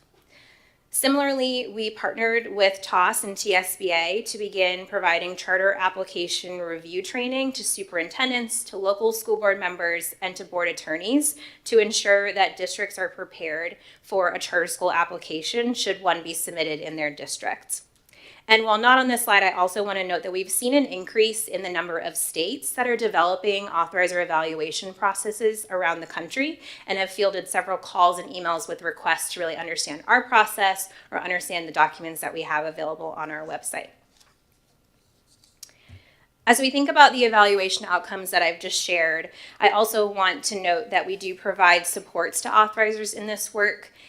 So now in its 3rd year, we are intentionally using this bi-monthly Authorizer Connect meeting as an opportunity to focus on areas that we're seeing opportunities for growth across the evaluations, as well as continuing to build further strengthen partnerships with our district leadership and school board members to ensure that we are all on the same page in terms of what this evaluation means and where there are opportunities to improve. And with that, I will pause and take any final questions. Thank you, Ms. Reed. Questions? Chair Hargrove. Thank you, Mr. Eby. Mr. Chairman, I don't have any questions. I just want to comment on the record because most people who would be watching us today do not know the level of detail that is involved in these evaluations. And I know personally, when I receive them and I read them, I'm blown away at how thorough, how detailed, how thoughtful the feedback is, the positives, the constructive. So it's very clear to anyone looking at it that I know what I need to go and do differently. And so we need to be very proud of what you have put in place, because it's clear that it works exceedingly well, and districts who have these particular 3 are moving the needle in the right direction. And so congratulations to you and the team that you assembled to work with you to do these evaluations. Extremely well done. Thank you. Vice Chair comments. Thank you, Mr. Chairman. Thank you, Ms. Reed, and your committee for the work that you've done to bring these results to us, and congratulations to the districts as well. I recall when in Memphis and Shelby County, when the very first charters were introduced over 20 years ago. And over that 20-year period, with a lot of moving parts, sometimes it seemed like the wild, wild west with that number of schools and other measures that were brought to bear. But I think over that 20-year period, they've refined and got things right clearly. And I just want to applaud Ms. Brittany Monda, who oversees the charter office in Memphis and Shelby County under the leadership of the superintendent, Tony Williams. So great job. I'm happy to take the trophy back with me. In my passenger seat, I'll put a seatbelt on it. Not so fast, Mr. Chairman. Mr. Mullenhour. In just a brief interaction that you and I had, one of the things that you had mentioned that I just wanted to highlight here was that I guess our schools, Knox County School Superintendent, as well as our school board chair, had been, I guess, either in a meeting or on a call in some of the communications you had with them, and the impression that you had gotten, that you relayed to me, was that that there was just a great deal of engagement, and that there's been a great deal more coordination around the effort to get better and better. So hopefully the next round we'll give Daryl a run for his money. But I want to recognize Knox County for the work and the progress that the trajectory that they're on. Absolutely. Yeah, I would like to thank Allie and the team, and just, again, our responsibilities as oversight of the authorizer. Has that transitioned? I can't see how it could have gone any better in the thoroughness of the evaluations and the best practices and sharing the best practices. Now, I do have one question. Please. So this is great that the authorizers are exemplary or improving or whatever, but the bottom line is, how are the charter schools doing? Is there a correlation between authorizer evaluation and how well they're doing with how well the charter schools are doing? If not, maybe that's something we ought to look at. Absolutely. So at this point, we're only in our third year. We're now going into the second round of evaluation, so we don't have sufficient data to really start to analyze that. But that is the goal here, and what we have seen in other states has implemented these evaluations. They did see correlation in terms of authorizers improving their quality, and then charter schools improving in quality as well. So we're very much expecting to be able to share those in the coming years, those outcomes for ourselves. I will note, though, our authorizers, while they are making growth, they do still have some room to continue to grow. There's certainly a difference between not having basic functions of authorizing in place, putting those in place over the last 2 years to show tremendous growth, fantastic, and now the next step for them is to really focus on implementing those with quality. Excellent. Agreed. And then continuing to share best practices across the state and across the nation. So excellent. Any other final comments or questions? Thank you, Ms. Reed. Thank you. Next item is differentiated compensation. Ms. Moore.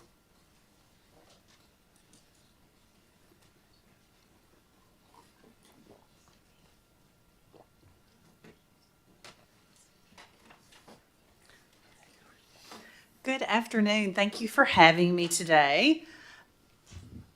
I am Martha Moore. I'm the Senior Director of Educator Effectiveness, and I'm here to talk to you about updates to our strategic compensation implementation. So today we want to talk a little bit about policy overview, the components, the process of approval, the feedback we've received and the changes we have made, and then some of the successes, challenges, and considerations for future implementation. So strategic compensation is policy 5.600. It is also in code. The requirements are that a district implement a minimum of one of the categories: hard to staff, instructional roles and responsibilities, or pay for performance. We also allow for alternative salary schedules. Alternative salary schedules provide base pay increases, so they have to be approved independently. When we look at the distribution of the use of components, for 23-24, we have 85 of our LEAs using hard to staff. We are seeing 118 using instructional roles and responsibilities, and 42 using performance pay. Some are using combinations, and some are using a single component. Most are using some level of combination. And then when we look at the districts that are implementing alternative salary schedules, you'll notice from this chart that we are seeing a decrease in the number of LEAs that are using alternative salary schedules. The Achievement School District does have an alternative salary schedule, but they have not implemented it due to the lack of direct run schools the last 2 years, but it is in place should it be necessary. But you can see that we've got some repeating districts. For example, Lincoln County has been on the cutting edge of alternative salary schedules from the days of the TIF grant when strategic compensation was first coming into use in the state. And then we have some other districts that have joined later and all have robust plans. We'll be bringing those to you at the next meeting, by the way. The differentiated pay approval process is a cycle, and it's a little bit, I laugh and say a whole lot of the work of educator effectiveness is like farming. You're starting the second crop before the first crop's finished, so it's a cycle, and we're working on getting vacancy data collections soon. And in May, we'll start the window for the next strategic compensation policies to be submitted. So in May, we open the window, and then we provide office hours and district support through the summer months. In July, we look for that submission window closes, and we start looking at giving conditional approval. In July through September, we are starting to get those salary submissions that have been approved by county commissions and so forth. Then we get into the payout data, which is from the previous year. So LOEs are released and payout data is submitted to us. Then we're collecting vacancies, and then we're doing it again. So it's a year-long process, and we are engaging with our districts throughout the entire process. This year, we started looking at how we could make some iterative improvements, and we pulled together a stakeholder group to provide feedback. We had representatives from all 8 core regions, but on the day of the meeting, you can see who was in attendance. We had a few people who were not able to attend. But these individuals joined us virtually. We just had a few questions for them and talked about how does the process work for you, what doesn't work for you, what does work for you, how can we improve and serve you better. And we got some really great results from that. So you can see here that we got some positives. We found that the submission process was easy to follow. They had no questions about that, and they were very positive about the level of responsiveness from the department. When they had questions, concerns, needed support, we were there. They had some concerns over the timeline and submission dates, and they had some concerns about trying to get payouts done because of LOE delays. Depending on when we get those final teacher scores out, that's going to delay how quickly they can complete their payout process. So they gave us some suggestions, which you can read. They asked us if we could streamline the submission process. So if they weren't making significant changes, could they let us know that so that we could carry a plan forward? They asked us if we could make sure that the accountability files were developed and are delivered in a timely fashion, and make sure that we had enough resources on hand for people to understand what the next steps were for each of the components. So we implemented some of those changes, and as a result, we had 51% of our districts that continued with a previous plan. It was working for them, and they wanted to continue implementation. 38% made a minor set of adjustments, and then we had 11% that revamped their plans and submitted completely new ones. We were able to generate on first run a historic high amount of 80% of LOEs. So in working with our accountability department, we got a lot of data out on the very first run. Currently, this data says 96.8. As of yesterday, it was 97.1% of LOEs have generated. So districts have the data they need, by and large, to submit those payout plans and finish their submissions for the year. We have also had some successes in this area. Just overall, we are working on a transparency portal, the TTP, that is going to be an interactive portal that pulls data from SIS and EIS and eventually pulls data from our EPPs about potential candidate credentials. And we're going to be able to let districts confirm what their vacancy data looks like. Instead of having to generate it and give it to us, we'll hand them what they've already put in EIS. They'll confirm it, let us know what those positions look like. And so it cuts down their time and allows us to have a really great, easy engagement through a portal. We'll also have some candidate information in there, and we will have a way of connecting those candidates to those empty roles, and districts will have a great deal of control over how those interactions work. We're really looking forward to launching that this spring. We've updated our submission process, got a lot of positive feedback from the field on that, and we have a lot of communication plans so that districts will know what's going on both with the portal and with strategic compensation and what they can do. Some of the challenges we've heard from our stakeholders is the challenge around budgeting for performance pay. If you'll notice, the hardest staff role was not one of our higher use areas. It was the instructional roles and responsibilities. And while I am doing a little bit of reading between the lines from talking with my stakeholders, budgeting is a challenge. It's a challenge for everybody. And so the idea of being able to clearly say these roles and responsibilities we know we're going to have to pay for, so we want to do that, is very enticing to many LEAs. We do have some LEAs that have very, very robust, hard to staff components, and they are paying for those roles and recruiting and retaining teachers with that.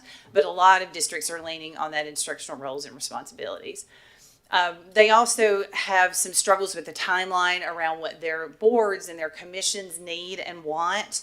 And they're also still putting together their ideas around how TISA is going to change the way they think about funding things and how they are supporting teacher salaries.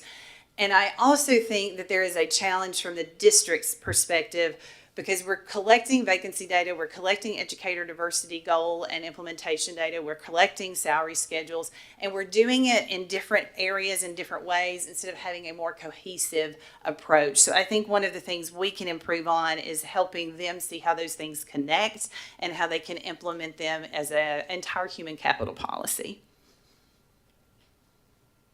So as we move forward, again, developing a strategy that helps districts see what they can do and how they can implement the various implementation that's going on at the department, helping the EPP partnerships maintain robust connections through those technology solutions, and making sure that districts have guidance and understanding as they grow in their understanding of our new funding formula and how they then turn that into their budgeting plan, I think will only help strengthen the strategic compensation work. And with that, I am delighted to take questions. Thank you, Ms. Moore. Questions for Ms. Moore? I've got a couple of questions. So if we only have 6 districts now that have alternative salary schedules, why is that so low? And I guess how you said they're more being used for instructional roles and responsibilities. How is it differentiate? Help me. Put the two together, yeah, huh? Right. So I think with the change in the funding formula and the change in the base pay for teachers, that districts are pulling back and getting into a more state salary schedule space. I think they're moving back to the state salary schedule in preparation for the change in base pay. So I think that's one component. And I just think that not knowing that the predictability of instructional roles and responsibilities is enticing, because they can say, we will have 4 instructional coaches, we will have 5 deans of students, we will have 7 whatever role they might have, and they know from the get-go how much money they need. They can go to their boards, they can go to their commissions and very clearly state it. Whereas if it's a hard to staff, we don't know if they're going to pay out because they don't know if they're going to fill those roles. We've got hard to staff payouts that are anywhere from $290 in one district to nearly 1.1 million in another district. So the hard to staff component itself varies year to year and varies district to district, just wildly almost. Simply because of local budgets, local constraints, local decisions. So I think that this year, I think, is a conflagration of the change in funding, the change in base pay, and the need to have a predictable budget. Well, clearly, instructional roles and responsibilities are key Yes, positions. they and are. Glad to see funding going there. In fact, we have some coaches here today, I Yes. know. But also those hard to staff positions are very, very important for meeting the needs of our students. And so seems like some way if you send, like, some you have $290, others you have $1 million, if it's not spent, is that money lost? Is that what a concern is? or- No, there are no funds allocated from state allocation for strategic compensation. It is done solely at the LEA level. Right. So, our big spender districts tend to be our larger districts. They have a greater tax base, they have a greater budget, and probably have the flexibility that some of our smaller districts that don't have much tax base and may not have much fluctuation in hard to staff roles, like a Memphis Shelby or a Knox might have a lot more fluctuation than, say, a McNairy or a Lake County. They may have hard to staff places, but they've got a lot less fluctuation in their teaching population. So they're much less likely to have a payout. The strategic compensation policy does require a payout. So if they use hard to staff, we don't let them use it alone. We require them to have a second component so that there is a payout. So a lot of times they'll have a hard to staff followed with an instructional roles and responsibilities payout. Okay, I just encourage the districts recognize that these funds are to fill those positions, et cetera, and that's important that we fill those and to look hard at it. Yes, Dr. Morrison. Yes, thank you. Thank you for that presentation, Martha. That was really interesting and important to understand, given just the staffing challenges that are, persistent. Chairman Eby and I had a conversation earlier this week with, he's now the Director of Advocacy for TACTI, our Colleges of Teacher Education, Yes. and also a local dean. And one of the things that he was asking us was just around the potential to support a stipend for mentor teachers. And I just wonder, how many of the districts do you see submitting that include a stipend or some sort of payout for a mentor teacher, recognizing what an important role that is to cultivating the pipeline? In the hard to staff components, they typically don't name that particular role. That would be an instructional role and That's what I'm thinking, more roles responsibility. and But that is something that would qualify. There is no reason they could not do that. There's nothing to prevent that. Do you see that though in terms We of do the plans? occasionally. The Now, I won't majority? say that it's the majority. The majority falls in that, instructional coach, dean of students, RTI coordinators, those kind of things. That's what tends to make the majority of the instructional roles and responsibilities. And equally in the hard to staff, just as the payouts are very different, the needs are very different. So some LEAs are doing payouts on hard to staff for special ed teachers. Some are looking for 7-12 math and science. Some are paying for CTE and some are paying for all. So it just varies. It's a geographic need, not a statewide need. So depending on where you live, you're looking for different hard to staff roles or even different instructional roles and responsibilities, because some LEAs are going to have more mentor teachers, more clinical mentors. They're going to have a need for that more than others. Yeah, thanks. Other questions?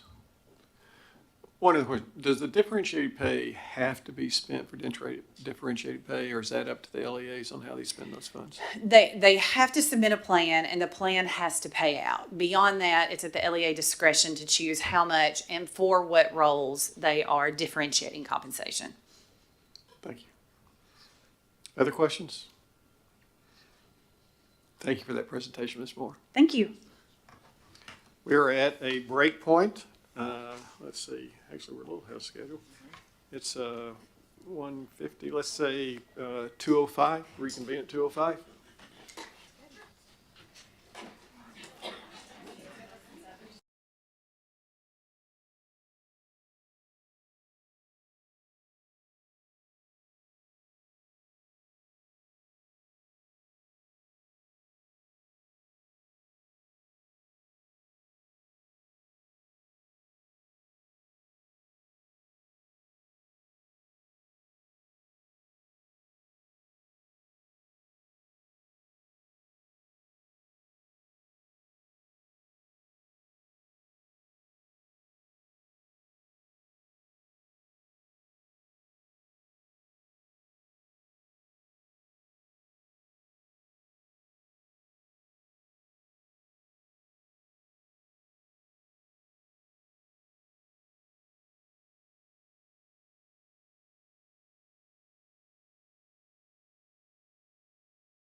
started, I want to acknowledge Stephen Gentile, the Executive Director for THEC, is here, and we certainly welcome him. This is his first official meeting, and this week, Dr. Morrison and I had lunch with he and Tara Scarlett, his board chair, and we talked to get more about how we can work closer together with THEC as we continue to work education to workforce and meeting our mission goals to prepare people for post-secondary success. And so, welcome, Stephen. We appreciate you being here. Well, thank you very much, Mr. Chairman. And it was a great lunch over tacos, actually. So that's the best way to talk about the education pipeline and workforce. So thank you very much.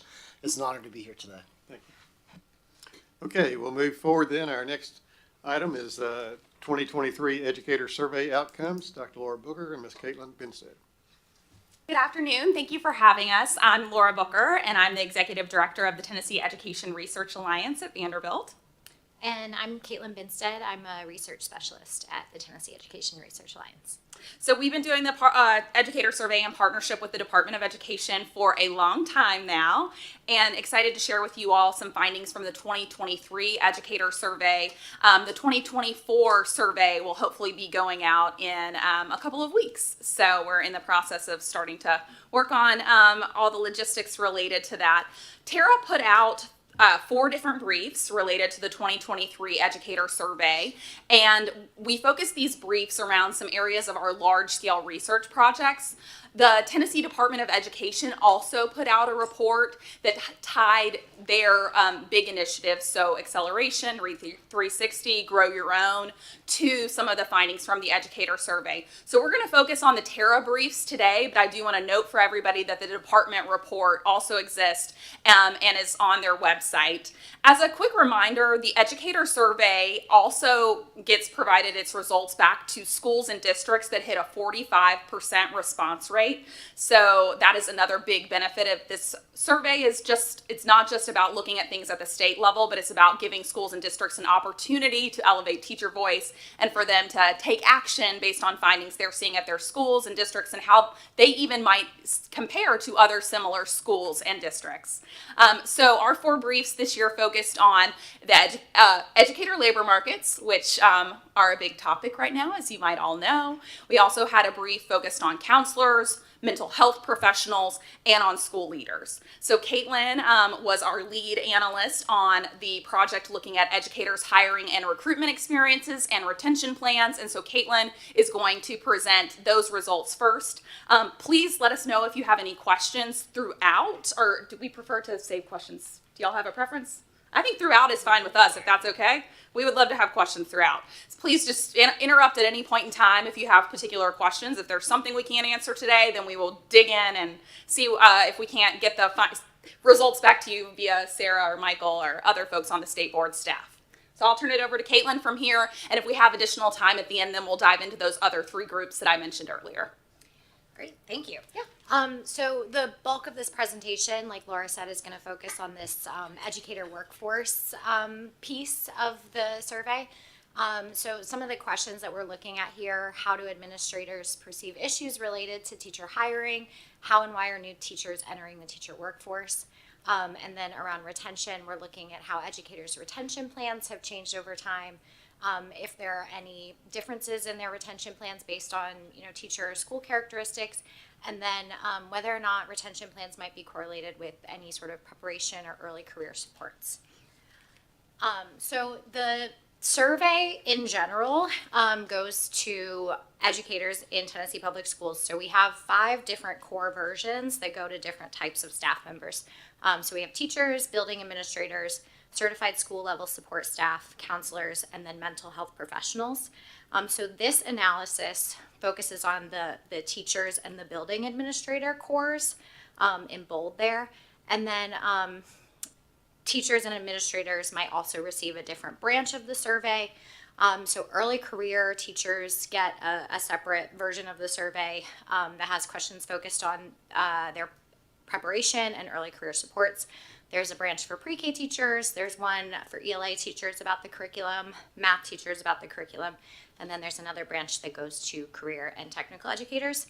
And then administrators also receive branches based on whether they're an assistant principal or a principal, and whether they're an early career administrator in their first 3 years.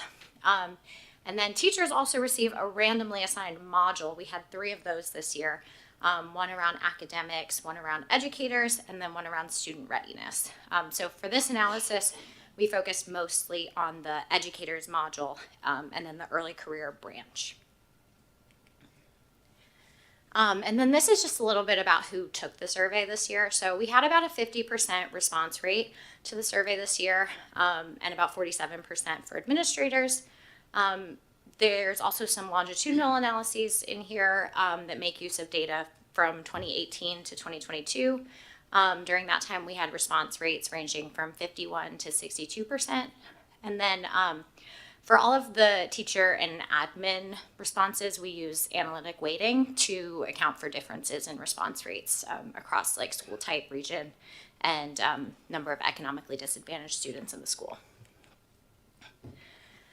So just a little bit of like context here. As far as recruitment, in recent years, we've seen a little bit of a decline in the number of candidates completing educator preparation programs in the state. But the state has made some efforts to address this. So they've worked on increasing salaries for teachers, strengthening Grow Your Own programs, and creating college scholarships for future teachers to encourage more teachers to join the workforce. And then as far as retention, we know that following the 2021-22 school year, nationally we saw that turnover was higher. And based on responses from the 2022 survey, we noticed that there was a larger number of teachers who reported plans to either leave their schools or leave teaching following that school year.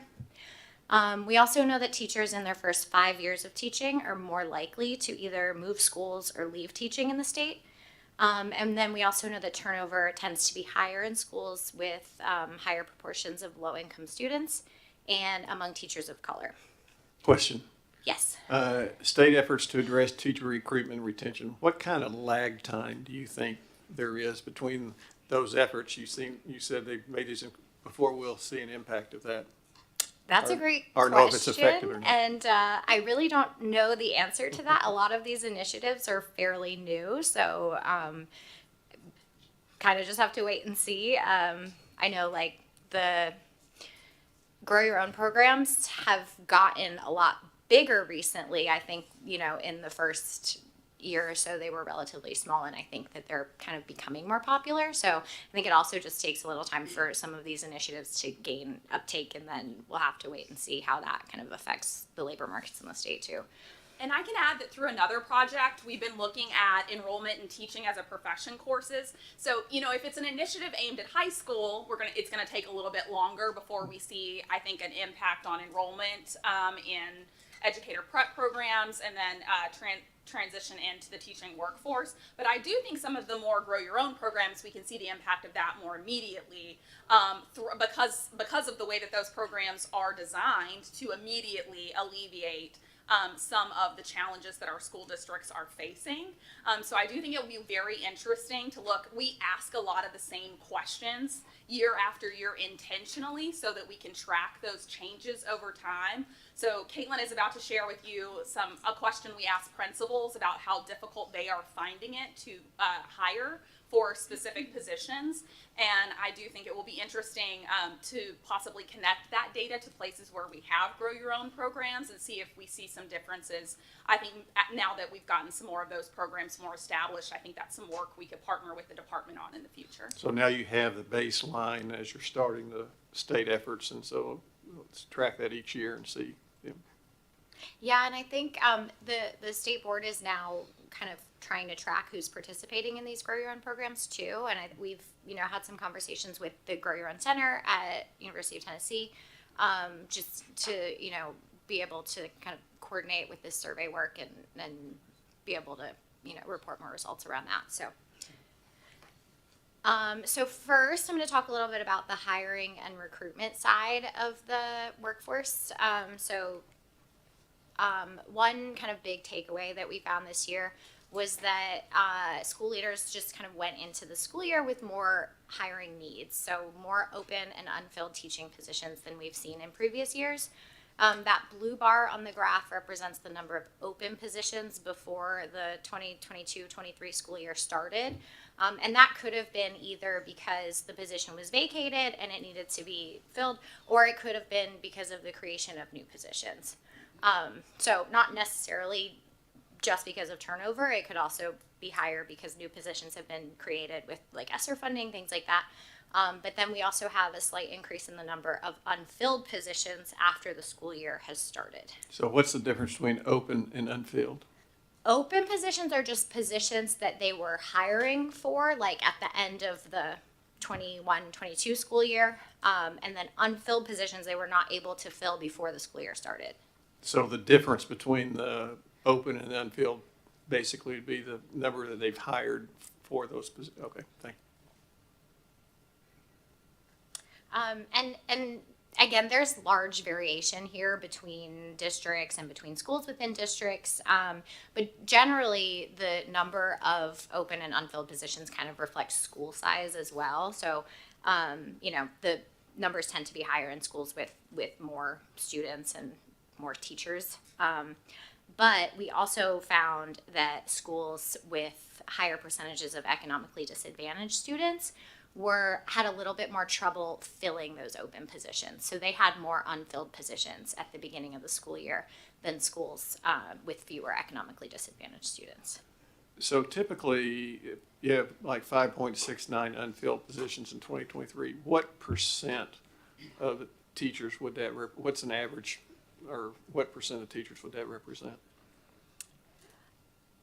Is that What is the average number of positions in a school? Yeah, is that 3%, 10%, 1%? That's a great question. I actually don't know the answer to that. That might be helpful to know. We could report out on the range, right? Because I think it's going to vary significantly. But we could get a number on the range that percent exists. Thank you. And then the survey asked some questions to administrators about how challenging it is to recruit different types of teachers to the school. So leaders that served in schools with more economically disadvantaged students reported greater challenges recruiting different types of teachers. So like the green bar represents leaders in schools with 40% or more economically disadvantaged students. Those are Title I schools. And so like 34% said it was either very difficult or extremely difficult to recruit teachers who were instructionally effective. 43% said it was very or extremely difficult to recruit teachers with the necessary qualifications for the school's vacancies. And then 37% reported that it was very or extremely difficult to recruit teachers who they thought would stay in the school. But then you can see across the board, regardless of economic disadvantage levels in the school, administrators said it was pretty difficult to recruit racially and ethnically diverse teachers to their schools.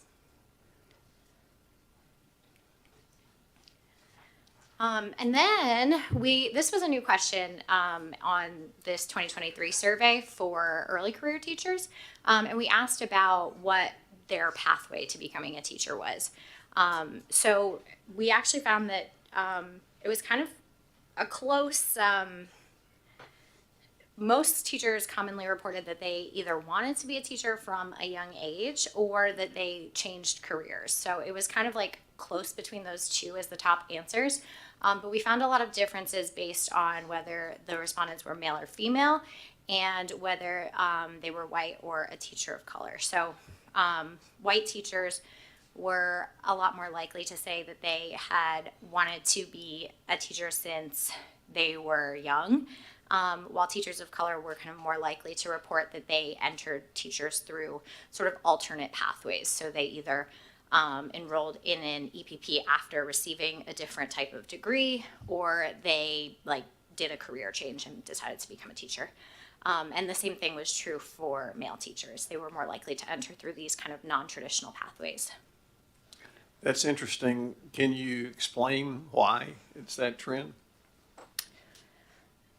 I think some teachers of color, I believe, are kind of more likely to do some of the like grow your own programs where they, target people who are working as maybe like a paraprofessional or something like that in a school, and then they, get them licensed to become a teacher. So I think that might explain part of why teachers of color are more likely to say that they're kind of entering through these non-traditional pathways. I'm not sure about the difference between males and females, except that maybe, I don't know. I mean, teaching tends to be a female-dominated profession, and maybe, males are kind of entering later on. It could point toward recruitment opportunities or something like that. That's what I was thinking of. Exactly, yeah. We also asked a question about kind of what motivated people to become a teacher. And this was the first time we asked that question too, but it was kind of interesting. Most people said either because they enjoyed working with kids in other settings, like maybe coaching or tutoring or volunteering with kids. And then they also pointed out positive experiences that they had in school that motivated them to become a teacher. But there were also some differences there by race and gender. So like white teachers were more likely to say they had positive experiences in school. Teachers of color were more likely to say that they wanted to give back to the community or that they had previously worked in a school setting. And then as far as males and females, male teachers were more likely to want to give back to the community. And they also said they were more likely to share a passion for their subject or content area. Yes, Mr. Wells. Can we go back one just to slide 10? So I guess, do you feel comfortable with those numbers, or I guess I thought it would be higher. And I don't know if it's just who's reporting to the survey or not, but it's all anecdotal for me. But when I So there's a slide before that. oh yeah, one more slide. Yeah. So when I'm talking to superintendents in my district, I expected this to be like 75, 80% said it was challenging. And so just wondering, only a third of them. Challenging Am I to too recruit higher? which type of teachers? Yeah. Am I missing something? Or it just seems really low? I think it just very much depends on kind of the district and the school. I think there are a lot of places in the state where it's not very difficult to recruit teachers. In some places, I think turnover tends to be really low and they may not even really have a need to do a lot of recruitment. Some places, are maybe close to an EPP and they are, easily recruiting from those programs that are nearby. So I think it just really kind of depends on the school and the district and, a lot of different factors. So, I agree. I think that we hear a lot of stories about how difficult it is and maybe we would expect the numbers to be higher. But I think it just really varies based on kind of where you are. I think we could also point out that this is the percent who selected that it was like extremely challenging. Yeah. And I think we also had a category that was like somewhat challenging, and if we were to add that in, it would be a lot higher.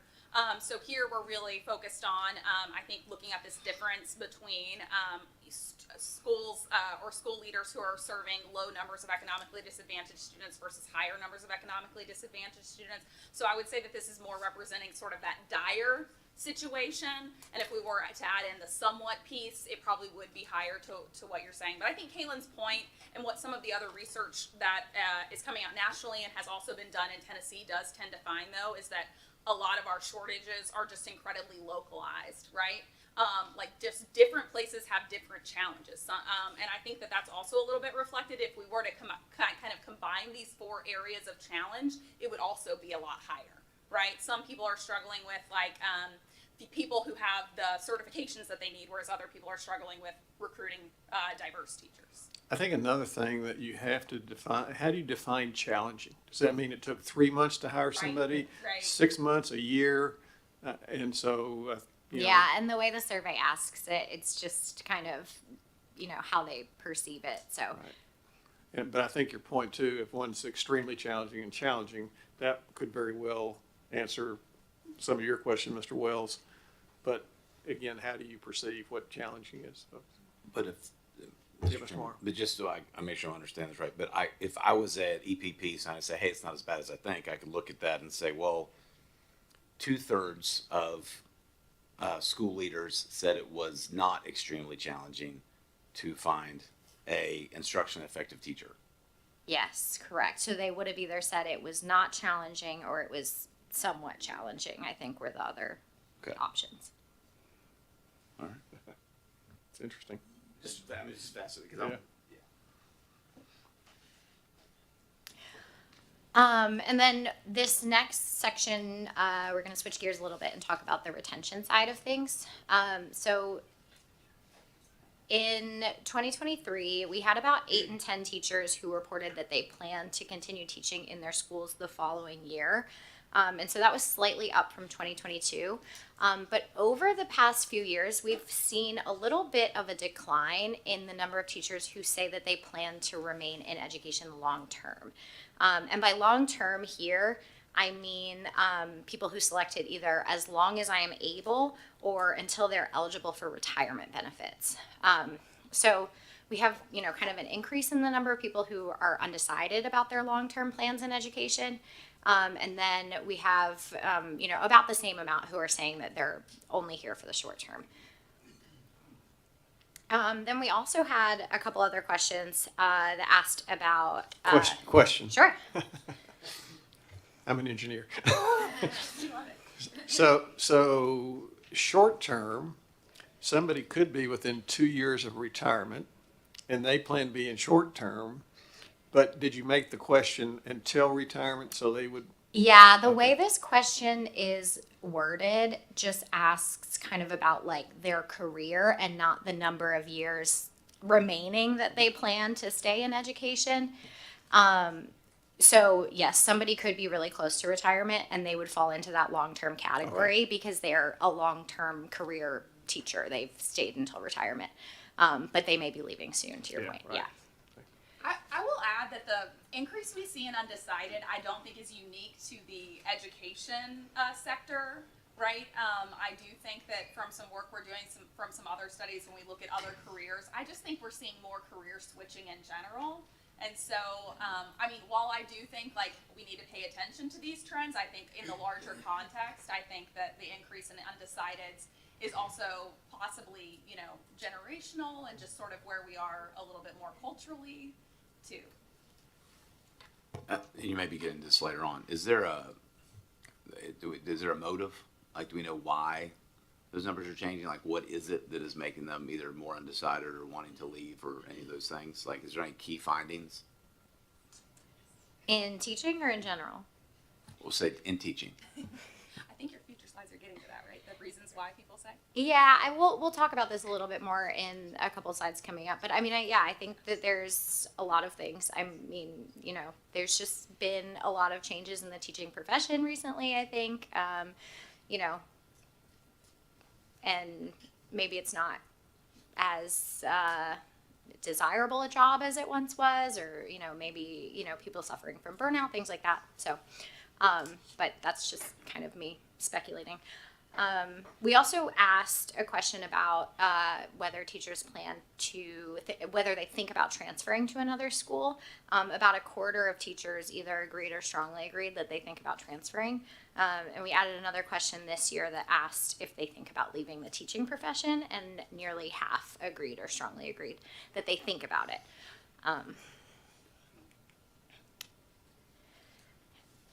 And so earlier I mentioned that teachers in their first 5 years of teaching were more likely to turn over, either transferring schools or leaving the teaching profession.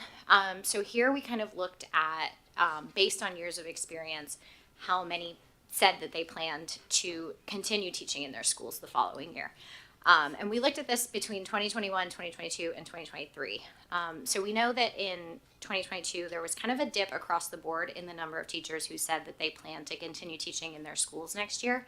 But in 2023, these numbers went up a little bit. And they went up kind of a lot for first-year teachers and for teachers with 2 to 5 years of teaching experience. So that's a good thing, that more of these teachers are planning to continue in their same schools the following year. Our thought around that is that the 2022 beginning teachers are the teachers who experienced educator preparation during the, times in which there was, a little bit of a non-traditional look of what teaching looked like. And we did see that in some of our earlier educator survey responses where they were not maybe as satisfied with their preparation or didn't quite feel as prepared by their preparation. So that could be one thing that is explaining a little bit of that dip and rebound amongst how first year teachers are feeling about sticking around. Ms. Brewer, I've been asked when you speak into the microphone so that other people can hear. Sorry. And then we also looked a little bit at some of these other subgroups that I said were more likely to turn over. So teachers of color and teachers in schools with 40% or more economically disadvantaged students. And we saw some gains between 2022 and 2023 for these subgroups as well, in terms of their plans to continue teaching in their school the following year. But on average, these teachers in their first 5 years of teaching, teachers of color and teachers in the most economically disadvantaged schools are still more likely than the average teacher to say that they plan to turn over.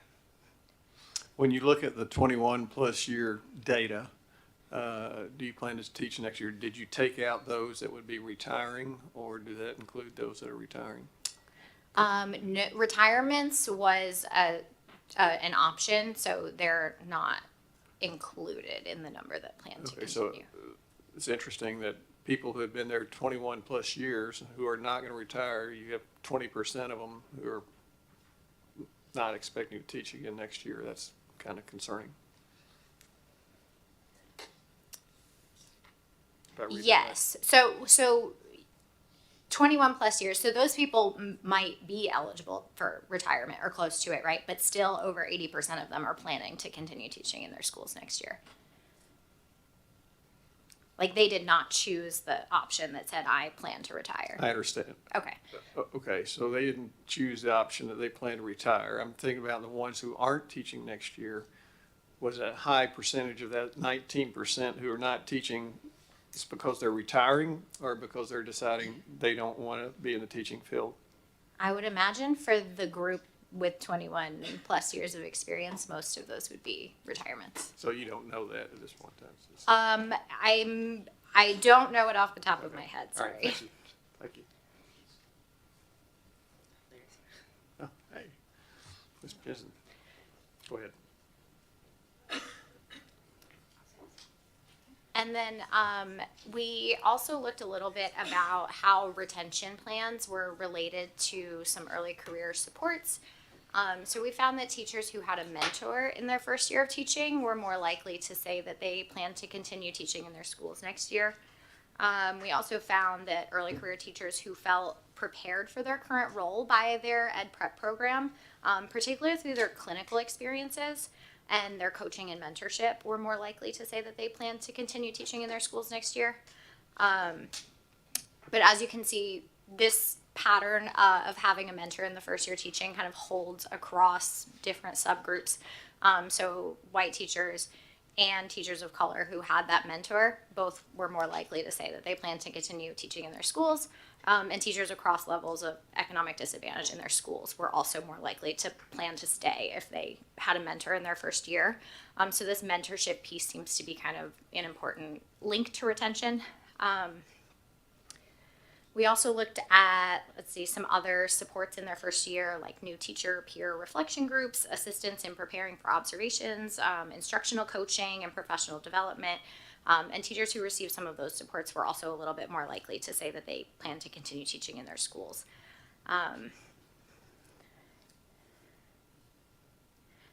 One thing that I will note here, though, is that early career teachers of color and early career teachers with 40% or more economically disadvantaged students were less likely to say that they received a mentor in their first year teaching.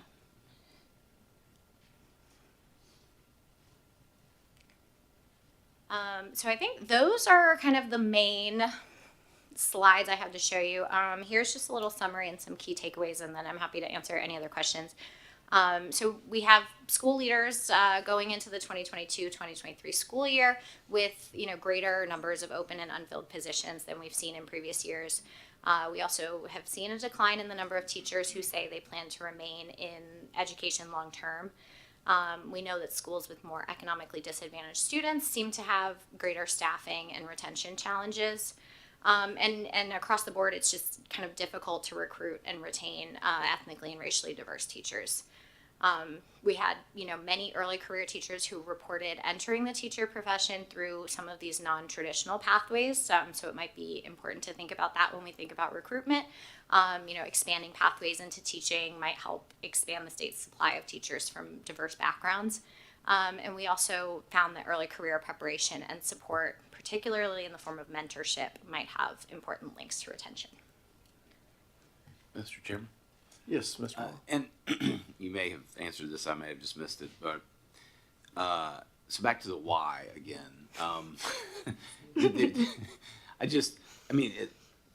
Was there a place for teachers to answer like, yes, we're leaving, yes, we're planning on leaving, yes, we're considering leaving, and it is because A, the pay is not equitable, B, cost of living where I live is too much, C, the parents are, I'm doing, there's more helicopter, whatever, make up your reason, but is there a list of like, because I'm thinking if I'm an administrator, I'm getting this information and I can identify, yes, they are leaving, but why they're leaving, then I can help maybe remove some of those things from my teachers to incentivize them staying. There is a question that asks about what is influencing your plans. Okay. The top answer is personal reasons. Okay. But then when you look at school level factors, and Caitlin, you'll jump in because this is from memory, but that was administrators, right? School leadership. And specifically it's saying what is influencing your plans both to stay and to leave. And so teachers that stay are staying because they feel like, it's my understanding we have some of our teacher advisory council members here in the audience who can probably answer this question just as well as I can from our educator survey data, but they were saying like they're sticking around because of their colleagues. Gotcha. Right? Like that their colleagues are a big influence about why they're choosing to stay. School leadership was definitely one of the top factors. Salary was one of the options that teachers had to select, and it ranked, I believe, in the top 3. So essentially school culture, right? Leadership culture, colleague culture, and obviously compensation would be a part of that. So I just love to, like, again, sort of a next iteration of looking at that is, okay, what are the factors within a school culture that are the healthiest and that I would want to create in my school to make sure I am attracting and retaining the best teachers, and here are the challenges that are going to be presented in doing that. I would love to kind of mine that if ever there's a future survey. Who hit 45% response rate do get that data. So do the school district leaders. Okay. They also, we send the spreadsheets to the school leaders as soon as, honestly, that's like pretty well, we try to get them that data before the school year is out. Yeah. But we, a lot of them love it once we release the public facing website, because then they can look and see, how do I compare to my neighbor in X district, right? To who's planning to stick around, or what they say about their school leadership, for example. Gotcha. Sorry. So I was just thinking through even the strategic compensation, right? Like you could be spending a whole lot of time, effort, and energy on figuring that out, but is that really the factor where I should be spending the most time on? So just kind of looking at, if I'm a school leader, looking at how to integrate this information to try to, again, so just interesting. Mr. Chairman, Mr. Holt. just to follow up on Mr. Morrow's point, I think it'd be interesting also to see it over time. I mean, there's a lot of sort of time longitudinal data in this report, which I think is really helpful. But to see the way that maybe the priorities of teachers may be changing over time. So is personal reasons going up or down relative to pay, relative to other factors? I think that could be an interesting area to kind of probe into what should we be focused on now for teacher retention. I will send the state board staff the longitudinal data that we have for that question to share with the board. Mr. Cobbins. It's a question, and you may have mentioned this and I missed it, but did your survey differentiate or call out teachers who are on permits? That is not part of our survey. Okay. We do have data on, I think, which teachers are on permits. But for the purposes of these briefs, we didn't link any of our survey data with other administrative data. So that's not something that we reported on here, but it's something we could look at. Okay.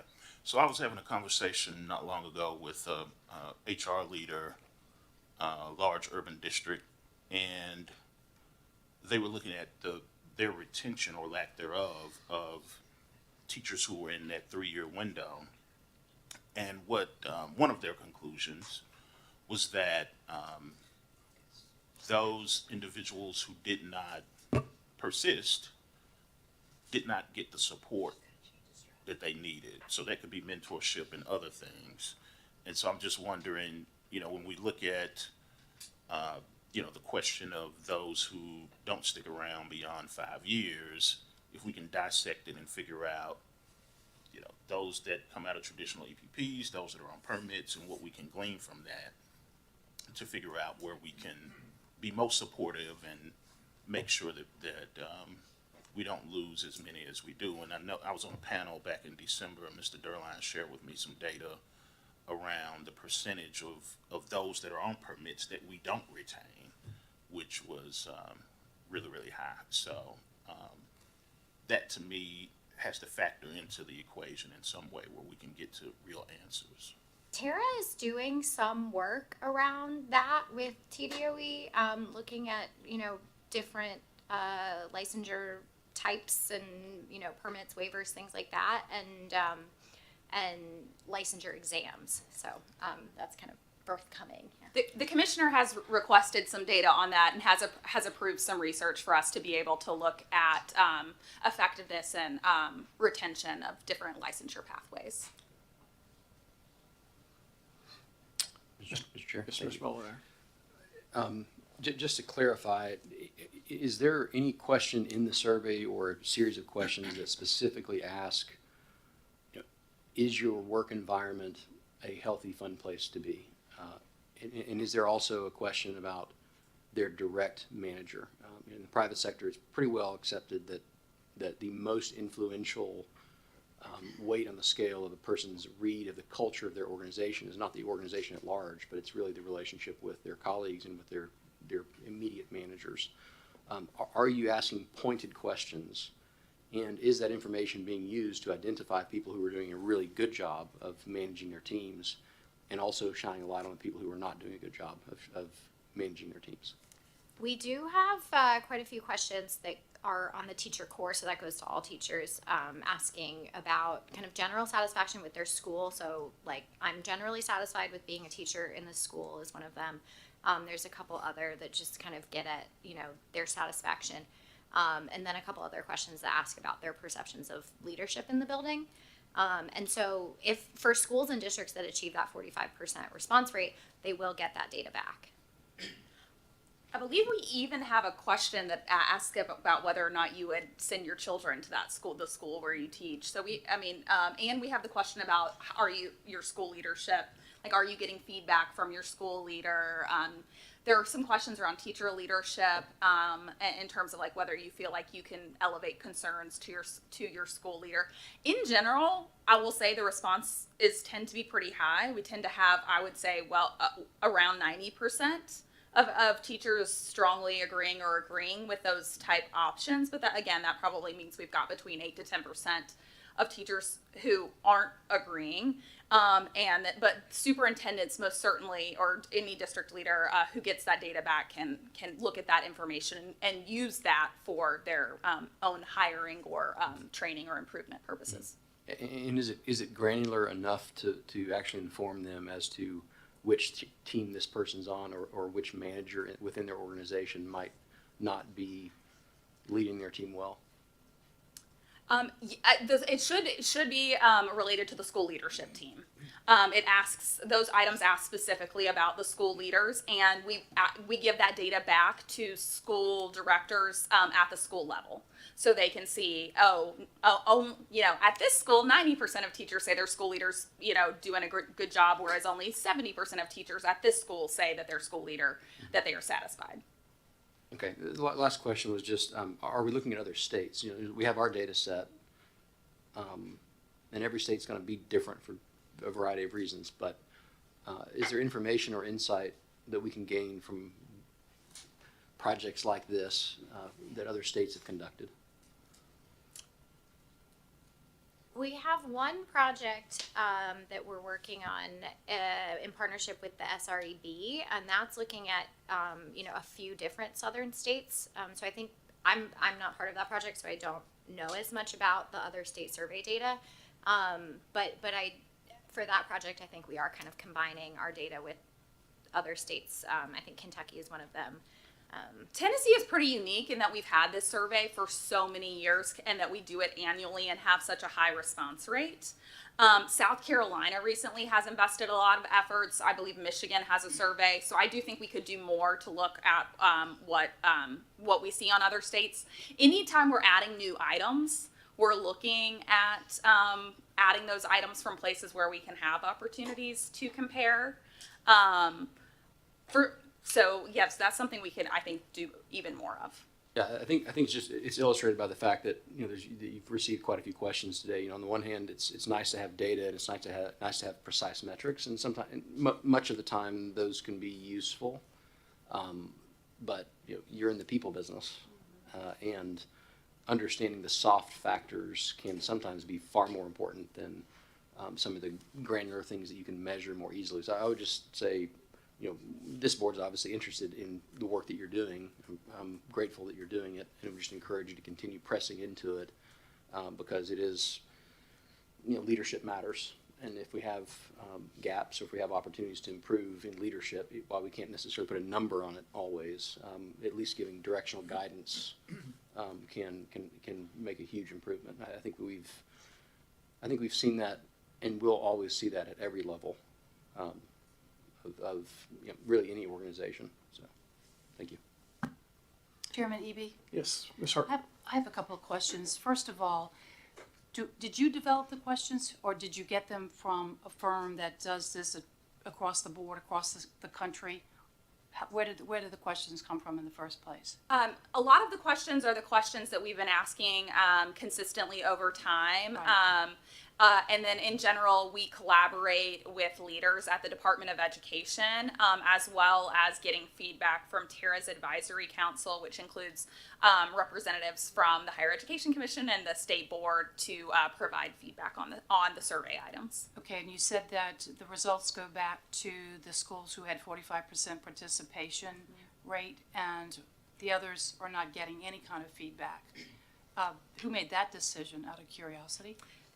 So that we promise teachers confidentiality as part of them taking the survey. We also have a minimum in count size on providing back. So for a small school that may more easily hit 45%, we want to make sure that when this data turns back around to school and district leaders, that they can't identify who has taken the survey, right? Because we do promise that confidentiality. But yes, if somebody has less than 45% right now, they don't get anything. That threshold was set. Honestly, I mean, it was set based on looking at response rates, but it is possible that we could revisit that threshold with the department. Okay, I think it would be important for those districts to receive that information as well. And when you send the information back to the districts, you're sending it to the superintendent, the director of schools. Correct, and I believe we had 126 districts hit 45% last year. Okay, and so the leadership of the district receives that, and we're not having any board members, like the chairman of their board, interested in seeing that information, or you're just counting on the superintendent to share that with his or her leadership? It first goes to the superintendent, usually in May, but then there is a public website. So any school board member of a district that hits 45%, I mean, the website is completely public. And so as long as you've hit 45, there are the places where we have a trouble hitting the 45% response rate are places that invest in their own surveys. Okay. So for example, Metro Nashville Public Schools has some of their own survey efforts that they put a lot of energy and attention into.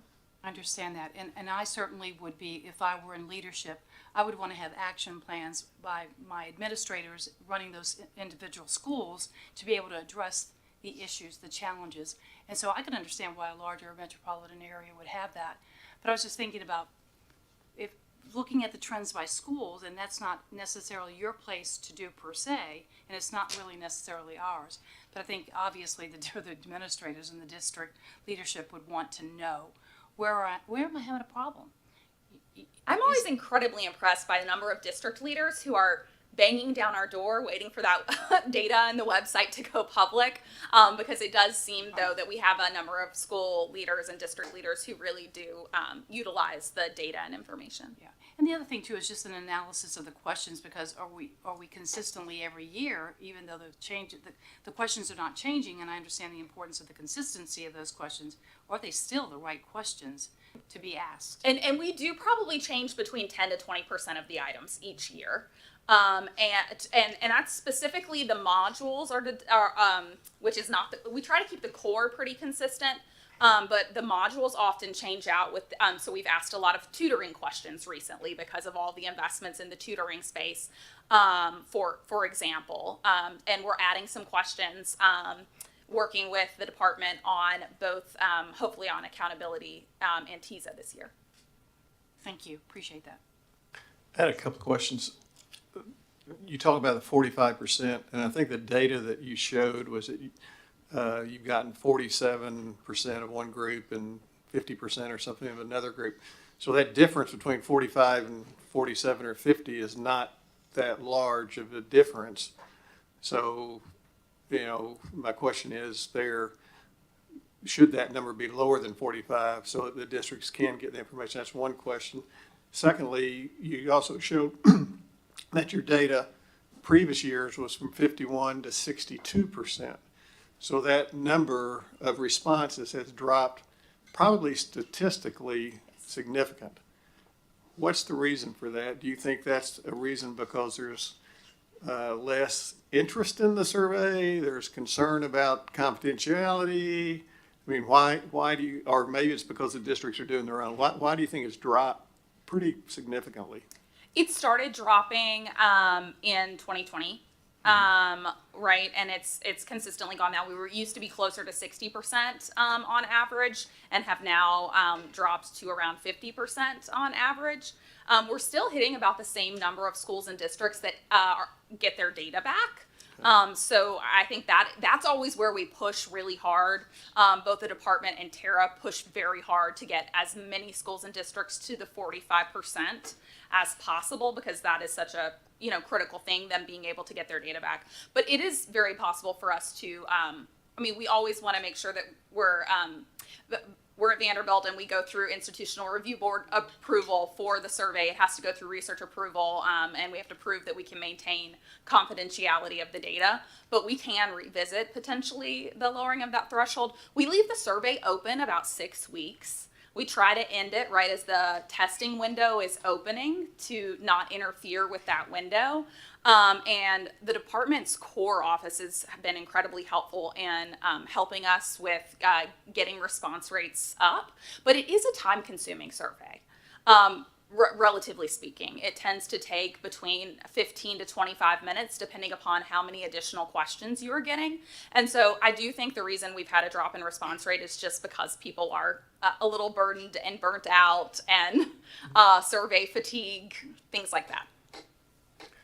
My other two questions are after your presentation is over. Is this the end of this part of the presentation, or you got more slides? We had a few more slides that are related to some of the other surveyed groups that we can share, but it's also possible we wanted to really focus on the teacher labor market piece given the state and national dialogue. Then I have one question and one comment then.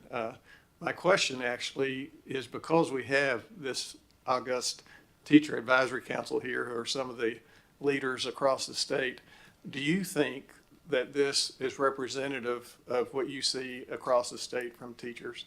Were there any surprises that came out of this survey, if anybody wants to speak? Pardon? Okay. Would you please come to the microphone? And we will have a chance after this survey, after this meeting, is to talk about this. And this is Mrs. Testerman, who is, we want to acknowledge, one of the top 4 teachers in the nation. Thank you. Thank you. very much. Very honored and humbled to represent our great state. I will speak to that. I feel like for me, the results are very indicative of what I hear from teachers.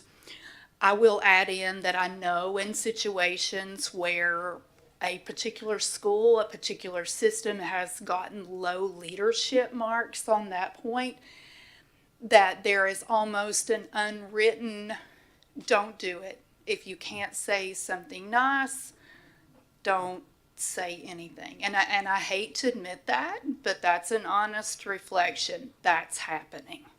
So I think that we probably could get more data if there was a way to incentivize everyone doing the survey, or at least, 90% of teachers, because the fewer people who complete the survey, we know mathematically, the less valid it is. Right. So that's just my take on. Thank you very much for that comment. And then my last comment is that you have presented a lot of data. We've asked a lot of questions. There's a lot more data out there, I think, to be had. We thank you for the work that you're doing. Looks like there's plenty of PhD research opportunities here, and we look forward to continue seeing more and more data and more results, because even though I agree with Member Mullenhour over there, some of those soft skills are critically important as we look at leadership, et cetera. But also data is very important as we look and see what that data means, and really understand what it means and what it can drive us to and how it can change our effect going future. So thank you for that. Now, we want to go. Yeah, if you've got a couple more slides on other things, go ahead. Okay, great. So I will share a few takeaways from our counselors. That's another really unique thing about Tennessee's survey, is that it takes the opportunity. It has a lot of complexity, but it takes the opportunity to hear from our larger educator workforce, not just teachers. So we asked counselors about their caseloads, and we saw that counselor respondents reported serving higher than recommended caseloads of students. And you can see that varied by the different grade levels, with elementary counselors reporting an average of 455 students being assigned to their caseload. We also asked about how they are getting evaluated. So we know that school leaders evaluate counselors as part of team, and we found that counselors who were evaluated using the school services personnel rubric were more likely to agree that the evaluation process was appropriately designed. I think this is always a question and a work in progress, is figuring out exactly how we evaluate our person who's maybe the only person serving that role in a building, the only coach, the only counselor, the only mental health professional. How do we help provide them the supports and the accountability to help them improve? And so this was some feedback where we're seeing that the ones who are being observed on that school services personnel felt that it was more appropriate. And then this is a lot of information on this slide, but it is showing how the job looks for our school counselors. So we generally see that the most time is spent building students' non-cognitive skills, student behavior, working on attendance and engagement, and mental health counseling, along with disciplinary actions. But we do see that is greatly reduced for our high school counselors, not surprisingly, right? Where they're spending more time on individual accommodations, writing letters of recommendation, focusing on some of, I think, those career and college counseling responsibilities. So that's just a little taste. There's more on our school counselor survey, but this I do think is really helpful for elevating, I think, some of the folks who are so critical to the daily functions of schools, and so that we can think about how to support them. So we asked mental health professionals a couple of questions about their work, and we also asked some questions on our educator survey about the mental health needs of students. And we saw that roughly about 3 out of 10 teachers and mental health professionals disagreed or strongly disagreed that the referral process is working. But that does mean that we generally had about 2/3 who are saying that the referral process is working. And generally that was, we're showing the blue bar there is teachers and the orange bar there is mental health professionals. I think we do see, it's encouraging that we see 90% of mental health professionals and 89% of teachers who say that their school has specific staff members trained to address student mental health needs. Of course, the inverse of that is that we have 1 in 10 who are saying that they don't have that. And it also doesn't say, do you have adequate number of staff members to? Correct, right? Correct. This figure focuses on the services that are identified as urgent need. And both teachers and mental health professionals said that more counseling, psychological, social services professionals are an urgent need, along with social and personal skills and school climate and family engagement.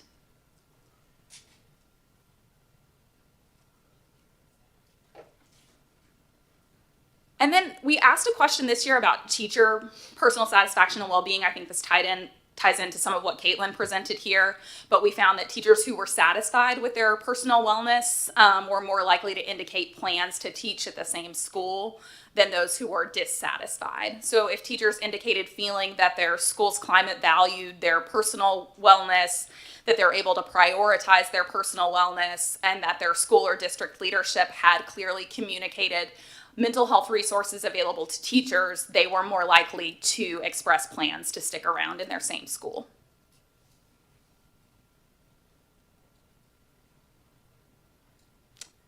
And then finally, a quick spotlight on school leaders.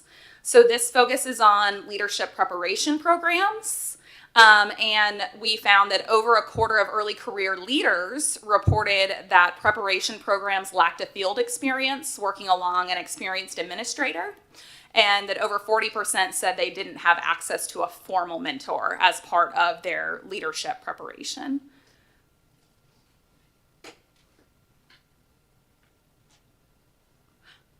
I will note here that we have these specialized questions for early career teachers and early career administrators.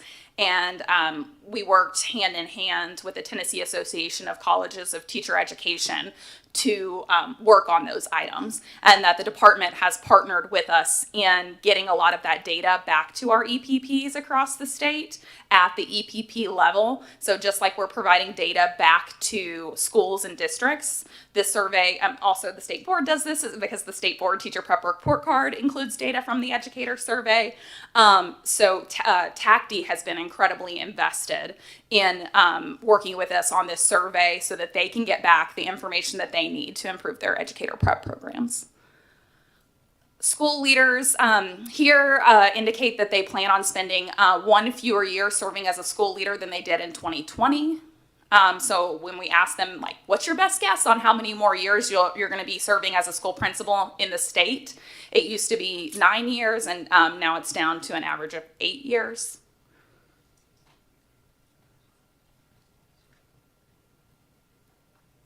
And then this one looks at job stress and reported retention plans of school administrators. And if they are saying that the stress and responsibility of their jobs make them question staying in their roles, then they report that they're going to stick around a little later, right? So not too surprising here, but like if you're more stressed out, you're probably less likely to stick around. But we do know that just like our teachers may be experiencing greater levels of fatigue, you know, that also translates sometime to our school leaders as well. So this is just a high-level overview of some of the things that are available in the educator survey. We also have questions specifically related to like ELA curriculum, where we saw some really nice increases in teachers reporting that they have the materials and resources that they need to teach, and I think that that's largely due to some investments that have been made in those spaces across the state. So I really appreciate that we have the opportunity to work on our, I think, amazing advocacy network across the state who really works with us on this survey. It's definitely a collaborative effort of a number of different groups. And it's a survey that we try to use in multiple different ways, both descriptively and then also for research purposes. So just thanks for everybody's time today. Thank you. Any further questions or comments? Mr. Chairman, just Yes, one Mr. comment Goodell. from my part. Yesterday, Higher Education had its budget hearing in front of House Finance, and this conversation came up a lot. Going back a few slides, we had some suggestions about aligning with state priorities already in place, from scholarships to EPPs, and I said there in that hearing that I look forward to working more with State Board of Ed and Department of Education. I don't think THEC, outside of Victoria Harpel, Dr. Harpel, who's in the audience, THEC wants to be more part of this conversation to how we can help convene higher education on their behalf for this regard. So, thank you. Thank you. Other questions or comments? Thank you very much. Again, a lot of data, a lot more data to be received and calculated and looked at, but it's very helpful. Thank you. Thank you. Thank you. Next item that we have is licensure coherence project updates. And before we do that, I would like to acknowledge Mr. Patrick Sheehy in the audience representing the Tennessee Business Roundtable. And we have two of our board members are on the TBR, Mr. Mullenhour and Vice Chair Cobbins. And again, the relationship that we have with the TBR continues as we all work together collaborative toward moving our students forward. So glad to have you here. Mr. Dearline. I'm going the wrong way. There we go. Good afternoon. Michael Durline, Deputy Executive Director for Policy and Research with the State Board. Good to be here and give a brief update on the Educator Licensure Coherence Project. We used to call it the Licensure Step Back. I think this is a bit more formal, so happy to be here. So this project began last spring and summer and led into the fall. It's a true partnership with the department, State Board staff, and back in the spring and summer, NASB, or the National Association of State Boards of Education. So I did want to call out the department for this partnership, specifically Brooke Amos and Taylor Reed in the licensure office. They've been fantastic to work with. And you can see a number of our goals here. Over the last few years, there have been quite a few changes in educator licensure, increasing the number of pathways, creating new license types, both legislatively and through the board. And we want to ensure that decision-making is grounded in a clear understanding of current licensure requirements. So one of our goals is to make sure that as we bring stakeholders together, everybody's kind of on the same page with respect to the current requirements. We began convening stakeholders or getting stakeholder feedback through a NASB facilitated survey last summer. We surveyed about 65 key stakeholders across the state, and they provided information about the strengths and weaknesses in the current system. Looking ahead, we recognize the need to convene folks on a regular cadence. So in a moment, I'll share some information about the Licensure Review Committee. We have two members here, actually. Patrick Sheehy and Missy Testerman are in the audience, so happy to have them representing that group as well.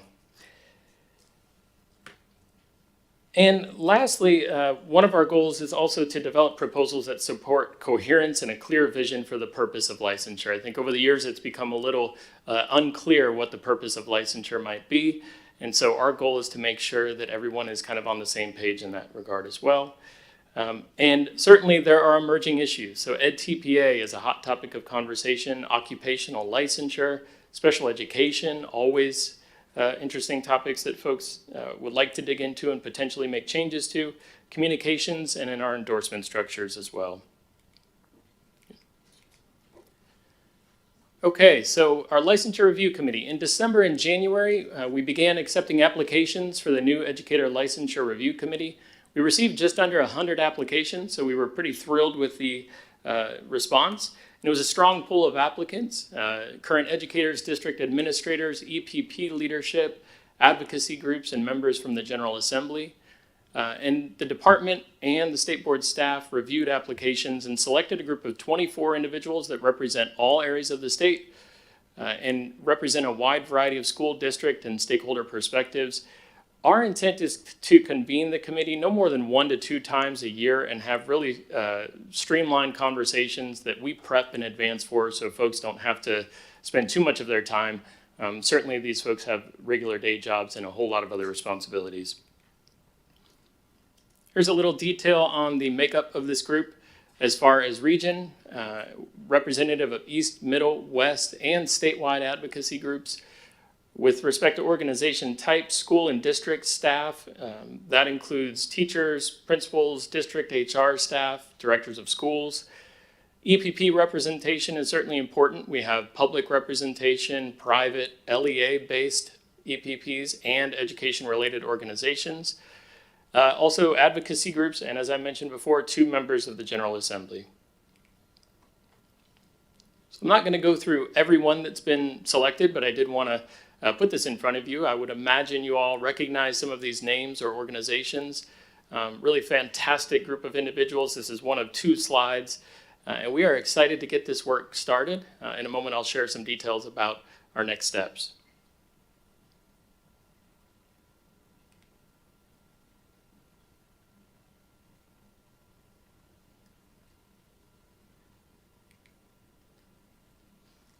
So later this month, we will hold orientation sessions for members.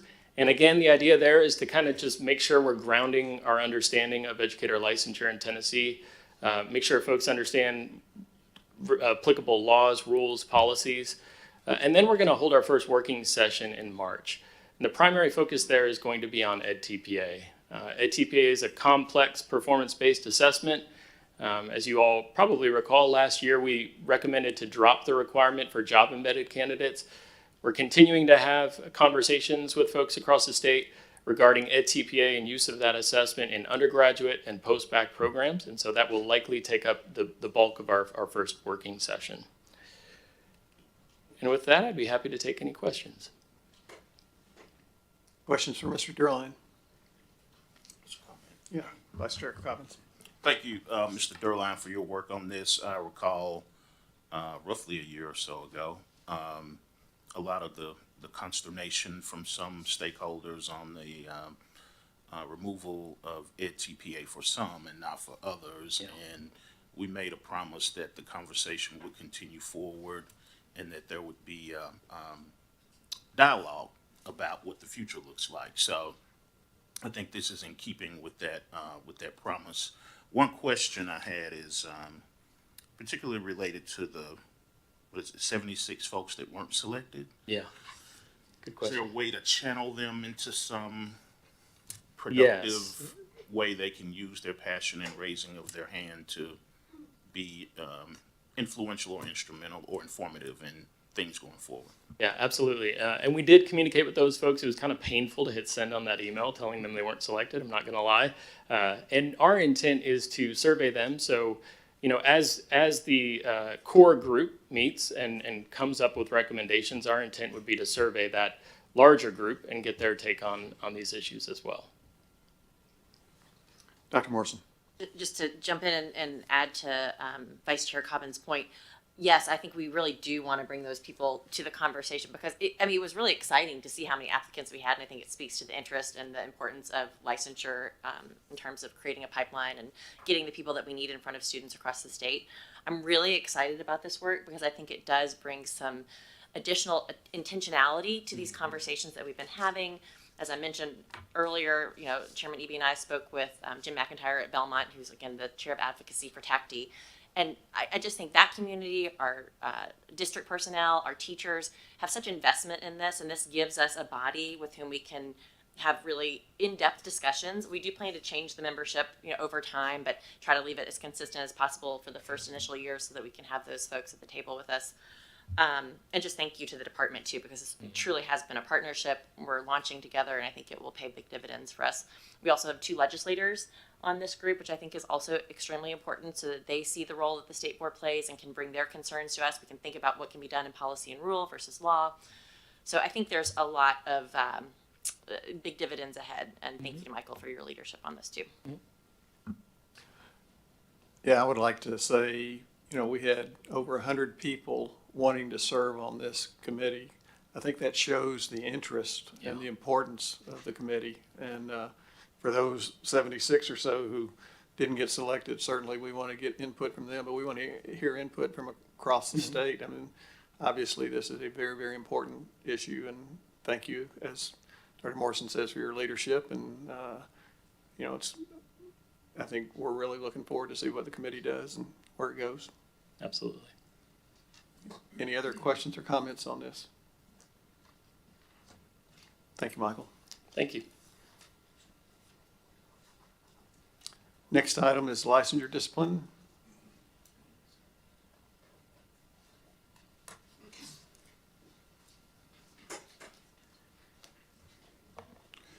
Good afternoon, Todd Madison, Ryan Shanahan, Associate Counsels for the Board.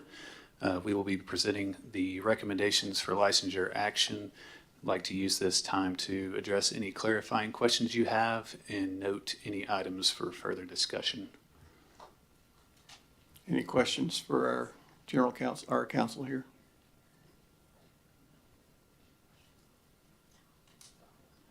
No questions? Thank you, sir. And just a reminder, we will have someone here to speak on their own behalf tomorrow. That's Mr. Milsaint on your agenda. Any other questions? Item H. Thank you, sir. Thank you. That ends our official agenda, but I think we have a little time left. And with the time left, I know that tomorrow's discussion on fourth grade retention is going to be an interesting discussion with lots of discussion. And so recognizing that the TDOE doesn't have David Laird, who is the expert in the math associated with that formula, I think, though, we ought to take some time here and spend a little bit of time and start the discussion and maybe get some questions out and first hear from the commissioner and then open it up to other board members if they have questions or want to pose questions that they would like to have answers for tomorrow too, and give people a chance to look at that. Is that okay? All right. I'll turn it over to the commissioner. Well, I mean, I think all I have to say is that the law is the law. And I know that a lot of people are very concerned. We've heard a lot of conversations at the Capitol. We heard some yesterday during your hearing, surprisingly. And so I know a lot of conversations are happening around this. The options obviously are, y'all, adopt this adequate growth measure, or, we kick the can down the road. But we just don't know what's going to happen. And I think there's a lot of different options and opportunities to think through, but we still, I don't want to put the cart before the horse, particularly, when it comes to, so then what is the alternative? I mean, that's the piece that, we will just be honest with you, struggle with. And so, yes, I understand people have concerns about this and about that, and it is difficult to articulate because of the TVOS component. But at the end of the day, we, when David presented this to us, it was, with a very critical eye towards what is going to result in the most, in the least amount of kids that would be subject to this kind of, to the retention piece. The other consideration that I think we all have to remember is, we can talk statistics and math all day, but what we don't know, the great unknown, is what's actually happening with these fourth graders right now in school. There are, I've had some conversations with some parents, where their schools have been very, very communicative. showing them what the number is, showing the supports that they're getting, whether it's before school, during school, after school. So there are some directors of schools and principals and teachers that are doing a lot of really intentional work. And so I feel very optimistic that these kids are getting the supports that they need to be able to be successful in meeting this adequate growth measure. The thing is, we don't know until they take that 4th grade test. I think what we would love to just, listen to is just hear kind of philosophically where y'all are at. We can take what we can. Obviously, David will be here to have a more thorough discussion about the math in and of itself. But again, and I don't say this lightly, but I have seen some of the really hard work that these schools are doing to make sure these kids get over the hump. It's just a very difficult situation. So I'll leave it at that. Thank you. As the commissioner said yesterday in our Senate budget hearing, at the end of the hearing, we got a question from Senator Ackberry, I think, who said, I'm going to take the opportunity, what are your plans, or what's, with regard to adequate growth and defining adequate growth. And so my answer to that was, first and foremost, is that, we follow the law, and whatever we come up with will certainly be within the law.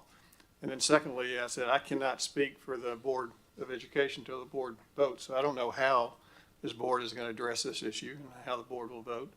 But I said, if we all keep our focus on what's best for the students and working together, we can come up with a solution.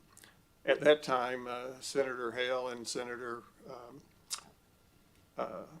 Crow both spoke up. And in fact, Senator Crow indicated that he was bringing a bill forward to address some of it, and didn't say specifically what that bill was. And we don't know if that bill is going to be passed, or if it's going to be changed, or where it's going to come along. So as we go through the discussions, and this is nothing I haven't told the commissioner, we've gotten a lot of questions, emails, some very good emails, some very good questions that I think deserve answers to them, or at least address, so assure whatever process we come up with is clear to the parents, is clear to the students, can easily be understood, so people understand what decision for their student was made and why that was made. So I'm sure that tomorrow we'll be asking those questions. Again, I don't know what you as board members will be doing, but thought that this was a good opportunity at least to broach this and talk about it if there's other points or questions that people would like to make. Mr. Holt. Thank you, Mr. Chairman.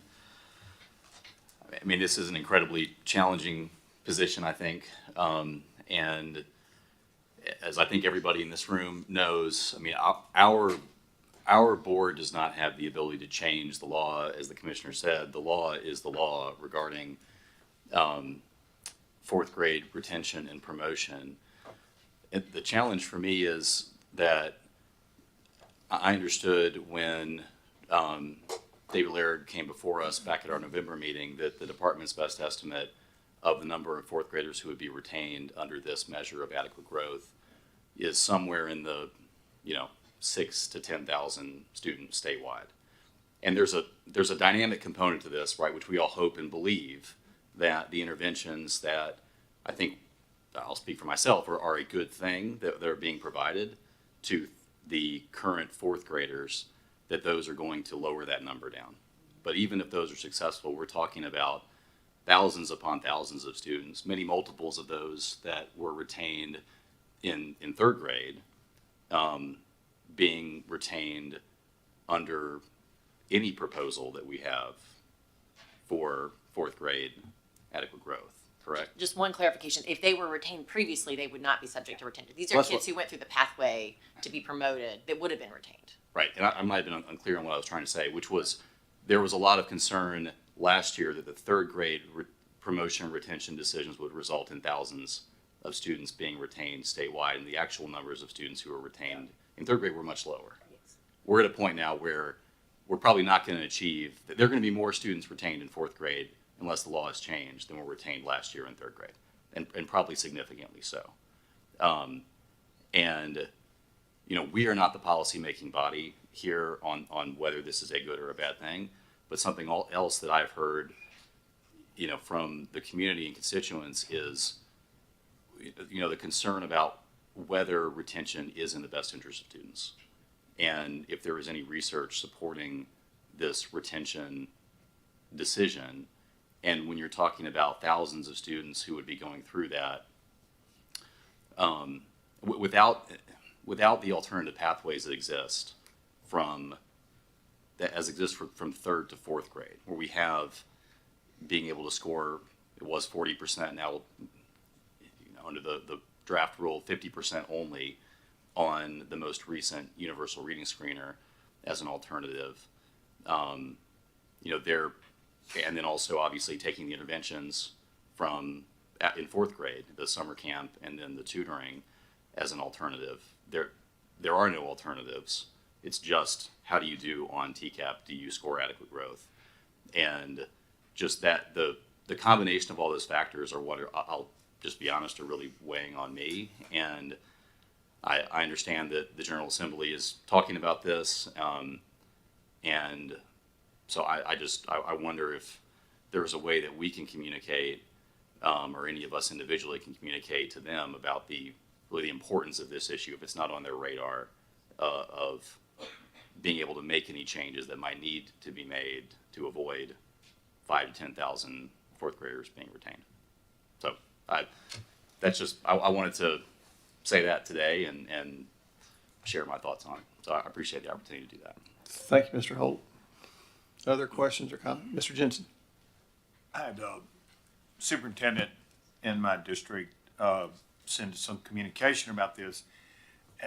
Can I get an understanding, or this may be a David question, the 40th and the 50th and where that starts and where it ends? And the question that he raises is that TDOE, that is illegal to allow the parental appeal option of the 40th percentile score when the 50th percentile was included in the feud last year.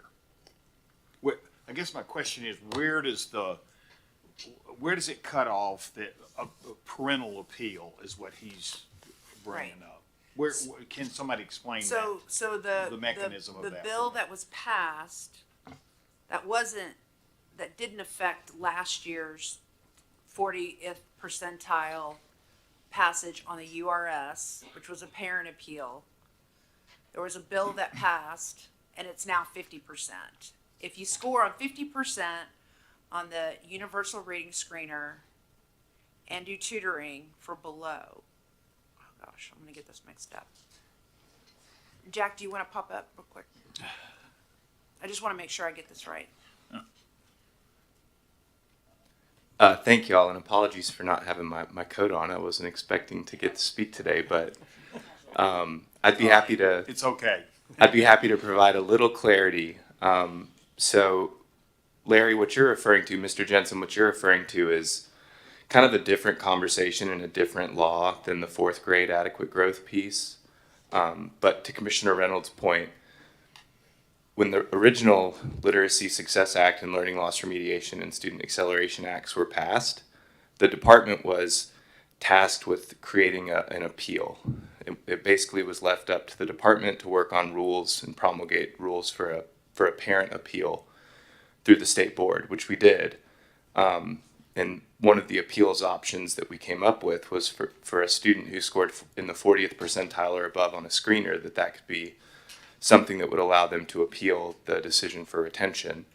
Last year, during the General Assembly, took action to create an additional promotion pathway that also used screeners. And their new pathway that goes into effect this spring says that a student can be promoted if they get at the 50th percentile on just the Tennessee Universal Reading Screener, and if they agree to get tutoring in the next year. And so we're left with the fact that our internally developed pathway would be in conflict with that new pathway that the legislature had created and would thus undercut it. And that's the reason why we don't believe that we can maintain that current appeals pathway without being in conflict with the law. So effectively, that negates the 40th, Right. right? That's correct. And that's a legislative rather than policy. That's correct. It's a result of the legislative action. Okay. Yes, Dr. Morrison. Just as we're sharing conversations, because this is confusing, and as someone who's spent a lot of time the last few weeks talking with all of you about it, I still find myself like you checking my notes. So just to put on the table for today's conversation, there are two issues that our board has heard a lot about that we'll be voting on tomorrow. One is the third grade pathways, and again, the removal of the ground one appeal that Jack just spoke to. The other is the definition of fourth grade adequate growth. Those really have been the two kind of pieces that we've gotten the most feedback on that we'll be taking up tomorrow, just to distill that a bit further. So what are we doing with it? If that's been eliminated, We'll be voting on to approve or get rid of that 40% pathway, if that's how the board votes. Consistent with the recommendation. Essentially, because there is that new law that says 50th percentile and above, what's before you tomorrow is to remove the ground one appeal for using the universal screener as the basis for an appeal, because that would, as Jack said, kind of undercut the intent of the law. Now, it's complicated because I don't know that legislators on the record were as clear as we all are now about what that looks like in implementation. So this has been a convoluted conversation because of the moving parts there. And I will say this, that I have gotten emails from some people who say that's a misinterpretation of the law. So, That was, Mr. Wong. I have a couple thoughts, but I'm sorry. It sounded like if we don't vote, then we're going against the law. If you vote one way, it's going against the law because we're making a recommendation to align with the law. But if we choose to vote the other way, then that is going against what the law was written for. That is the understanding that I think the department, Yeah, because it's either 40% or it's 50%. So And the law we says even- 50. Right, the law says 50, and we even internally were like, well, what if we did this? Well, no, you can't because of 50, right? So there is no alternative to that alternative. and what that does, what I'm hearing is that takes away the 40% pathway, which was a pathway for parents to appeal to get their students promoted to fourth grade. And that takes away that appeal. The parents still have the appeal pathway for catastrophic. For catastrophic, yes. But the appeal, the other appeal based on that. And it's also more automatic, right? You don't actually have to parent to actually file the appeal. And that was 50%. actually an issue for many parents. And ended up, I know that there were some schools that actually filed those appeals on their behalf because, you know, they get a 40 percentile URS. What does that mean? Oh, it's an appeal that, you know, so this just makes it automatic. They don't have to file an appeal. If their student scores at the 50th percentile and above on their last URS or on the better of, then they just need to agree to take tutoring in their fourth grade year. So it's the Or they students will who take score tutoring in between 40 and 49.9%. That, yeah, Mr. Holt. Mr. Chairman, not to make it more complicated, but the law does not say that the 40% pathway needs to be removed. Right. It says that there is now a 50% automatic pathway. We could, I personally believe, continue to have a 40% appeal pathway in addition to the catastrophic situation pathway. And to further complicate it, and this was on some of the materials that were circulated, in the House committee discussion about passing the new law that added the 50% pathway, it sounds like there was an understanding among some of the legislators that the 40% pathway may remain in existence.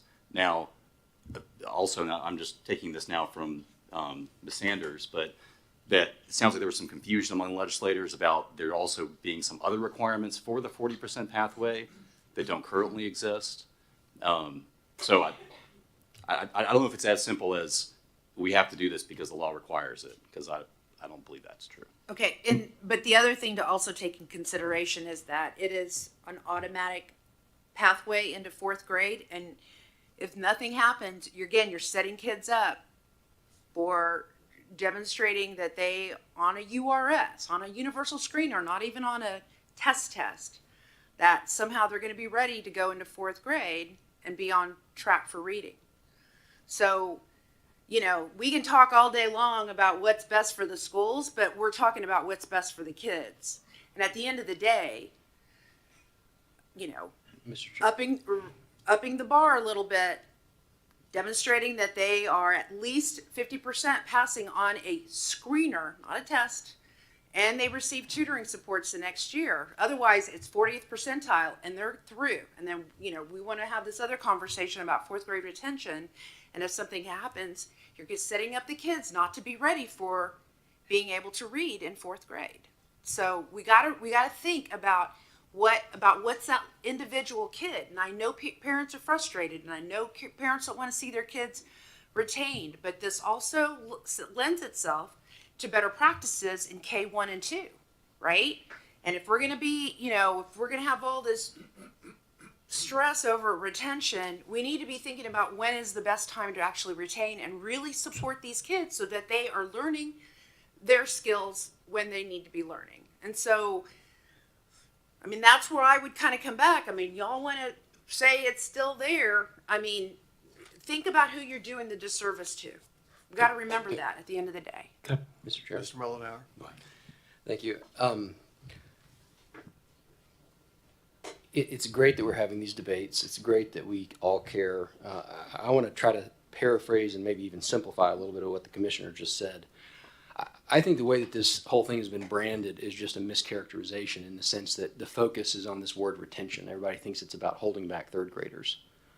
You know, one way you can think about it is we have this tranche of students between this 40th and 50th percentile who currently are essentially just getting passed through. And as I understand, please correct me if I'm wrong, without any additional resource, no tutoring. Like it's not immediately equipping them with additional resources. We're just saying, hey, we know you're at 42%, but go ahead anyways. So that's one way to think about this. Is you know, we can think about it in terms of we're holding them back and retaining them, or we can think about it as, are we going to resource them, yes or no? Because if we have this group of students between 40 and 50% that we're talking about today, and we just let them pass on through, we are at the same time deciding not to resource them, knowing that they're only at 40%. We're choosing not to resource them to equip them to do better. Do we not have the option to require that, though? I don't know. It's an appeal. So this past year, when a parent filed that appeal, they just went straight to fourth grade. I understand what Okay. the current 40th percentile does. I agree that passes Okay. through. But to address Mr. Mullenhour's question, I think we all agree those students might need to be resourced. Where are they best resourced? Remaining in fourth grade or moving on to fifth grade? Would we have maybe this is a question for our legal counsel, the opportunity to say, we're going to leave the 40 percentile in there, but it's only if those students have tutoring, whatever. Angie Sanders, General Counsel. I don't believe that the law gives the board the authority to require tutoring. We have the ability to establish a promotion or an appeals pathway. The law is very specific about tutoring requirements and when students are required to either do tutoring or summer school. I think that would require a legislative change. Thank you. And let me get to Mr. Morrow, then I'll get back to you, if that's okay, unless he wants to use. I might be shifting topic just slightly, so if you want to follow up on that.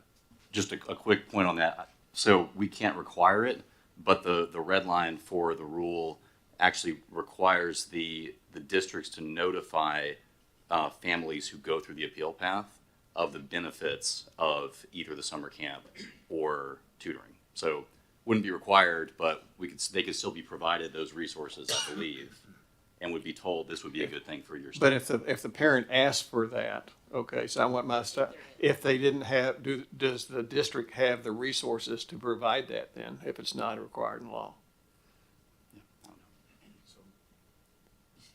Mr. Chairman, I'm sorry, I keep cutting Mr. Morrow off. It's just kind of, I don't know if this is a fair question for Commissioner Reynolds or not. Well, I feel, I speak for myself, I feel restricted by the law, right, in trying to make a decision on rules to apply something that I don't fully. I think we're a little late in third grade and fourth grade, right? Like K2, learning to read, third grade, reading to learn. So if we're reading to learn by third grade, and that's what we talk about in literacy and everything, and all of the strategic planning, then the timing of this doesn't fit with this thing that we've been saying. So I was just curious. So I know we have to do what we have to do, and the law is where it currently is. But I was just curious from you, sort of philosophically, if you were in the role you're in, and you were to rewind the clock 24 months, and this was beginning to be a conversation, how would you approach it? The same or differently? I would say we need to be doing the work in K1 and 2, and that third grade is too late. Okay. All right. Mr. Jensen. Just so for clarity, so if I'm a parent of a 42%, my child. I make an appeal, and there's no requirement for me to do anything if I was to get that. In the current way, but that's not the recommendation. No, I'm just trying to understand. So basically, I don't like this. I'm making an appeal. I want my child to be moved, but there's no requirement of me, the parent, to do anything other than say thank you very much, and we'll see you in the 5th grade. Is that okay? Thank you. Fourth grade. Well, if they get promoted. This is from the 3rd to 4th, though. Okay. Fourth grade, there's no. Okay. But my point is, there's no requirement for me to do anything other than say thank you, or it's about time, or something like that, as opposed to some tutoring or whatever. And what you just read, I believe, is that we could recommend it. We could say, hey, I hope you'll do this, but there's no requirement. Is that accurate? Okay, thank you. We just got a comment from Ms. McInturf that says the law says if there is room in tutoring in summer school for those students who want an appeal, they can attend if there is room. So they can. They can, but they're not required to. There has to be room, but they're not required to. Yeah. That's my question. I've got another slightly different question on the same subject than from comments that we had, and what that has to do with, we're talking about ELA, and then this promotion path, this adequate growth includes TCAP scores, that includes math and science and not just ELA. So concern that people have, if you're looking at ELA, why are you including math and science? I don't know if that's something for David tomorrow or not, or. Mr. Chairman, I do think that would be something that would be good for David to be here to explain fully. What I can say is that there are absolutely very good and valid and right reasons the department chose to focus on all of those. If you're referring to the adequate growth piece, right. There's a very valid and important reason that we believe you must focus on all the subjects when calculating adequate growth versus just using ELA. But I think David would be someone we would want here to fully describe that. We'll ask him that tomorrow. And then the last question that I continually get is, when will we have the data with regard to the decisions or notifying the parents that their child is not going to be or is going to be retained in the school year? How quickly can we get this TCAP data and et cetera? And so I think that's an important question. Absolutely. And I think another question that would be good for David to expound upon fully, as we've said before, this will have to wait until the student actually takes the TCAP. With that being said, to the commissioner's point, I mean, this school year is incredibly important for these kids, and school districts have the tools to be aware of which of their students are struggling and which ones don't appear to be on track. So even though we will have to ultimately wait for them to take their 4th grade TCAP to know for sure, that does not mean that should be the point at which those conversations start. I think that's an important point, is if the teachers recognize that the student is struggling, they ought to be having the conversations and doing whatever kind of intervention that we can do and the parents can do to help them through that process. Absolutely. Other questions or comments? Mr. Chairman, I'm going to channel a former board member and say, I'm not sure what I'm about to say. I don't know what I'm talking about. Must be talking about Mike Edwards. I wasn't going to name him. But, you know, I know we're all hearing from our constituents and or listening to what they're saying and trying to grapple with how do we go forward and do what we're supposed to do tomorrow. And I come back to this ground one appeal. And I am seriously wondering a number of things. First of all, parents were promoting parental choice, right? I don't want my child to be held back. My child is doing exceedingly well in school. She's getting A's, all A's and B's, whatever, and school says she's doing well. Nowhere in here are we even asking the district to weigh in on how he or she is doing. And so I'm wondering if an appeal, ground one appeal, could have language similar to what it has, but include components of that would address the parental choice, if you will, as well as school recommendation that the student should be promoted. Because I'm hung up on this, and maybe it's because I don't really get it, but we've been concerned about a child's ability to read, right? It's been about literacy. The ELA test is not just about the student's ability to read, because they're reading in school and they understand that, you know, we cut out parts of what we even want to measure for this particular promotion and retention. But let me back up to say that test measures a lot more about their grammar. How well do they understand English grammar, and not necessarily their ability to read? Because we took out the portion where they read and then they write a narrative around what they understood. That we're not even using that because it's too complicated to use it. So I'm not really sure that we're assessing the students' true abilities to learn and do what they need to do at their grade level. I don't think we're really assessing it correctly, but that's another issue. That's not for me to resolve. But that comes back to, I think there should be this ground one appeal, that it doesn't say exactly what it says here. I don't know what it should say, and I'll go to my room tonight and I'll work on it, and you all can decide if you believe that that's fair and correct to do, because I'm hung up on this. I'm really hung up on it. And I understand we have to follow the law, and I've said that many a time sitting in the chairman's position. We have no choice. It is what the law says. In this case, I think we have an opportunity that it doesn't say in this I don't think that we need to take it out. I think we need to find a way to reword it that makes sense and you all would be willing to vote on. So, Mike Edwards, thank you very much for giving me license to be a little zany in the way I just said that. Thank you. Well, thank you, Chair Hartgrove. It's greatly appreciated.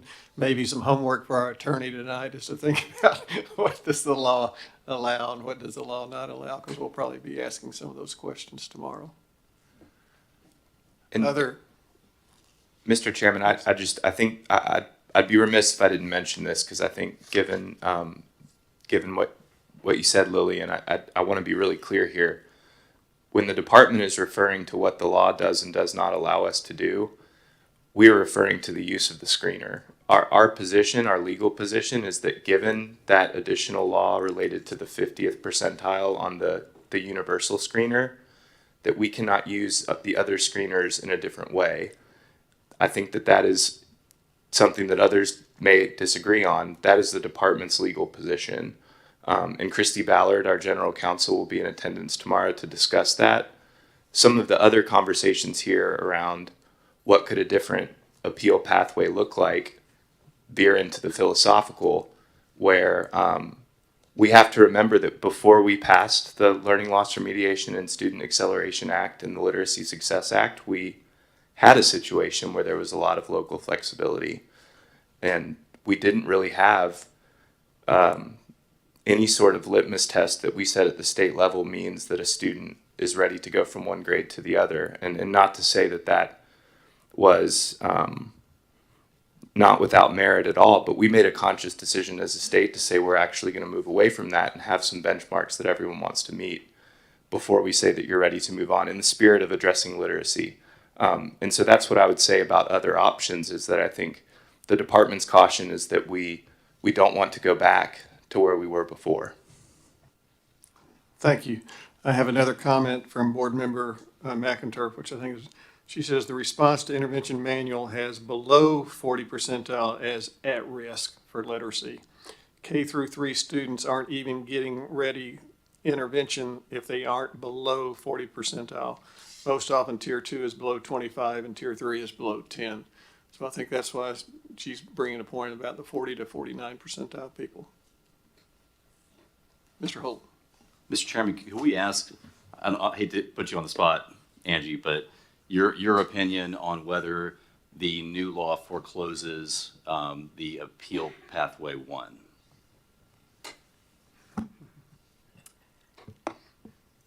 I have read all of the emails and have been thinking about this, and I've spoken with the department and Christy Ballard on this, and I certainly understand their position and where they're coming from. I would want a little bit more time to think about whether it specifically forecloses it.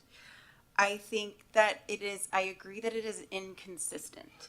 Whether or not it's preempted and we would have the ability to maintain some pathway toward promotion, or not pathway, an appeal pathway, I guess, that included universal reading screener data. I want some time to think about that and come back tomorrow. That's okay. Other questions or comments? Well, thank you, Commissioner. Thank you, Jack. Thank the board members. Obviously, I think people can see this is something that is on our mind, and we want to continue to think about it and what we can do and what we can't do. We can think about that tonight. I will encourage tomorrow that people in the audience, visual audience, who may not have seen this meeting, that may just be tuning in, to be sure and go back and watch it, because I think the discussion and questions have been very, very good, and some insight, and we will go forward tomorrow. Any other further comments before we adjourn? If no comments, then we will adjourn the committee of the whole, and if no objections, we adjourn the meeting.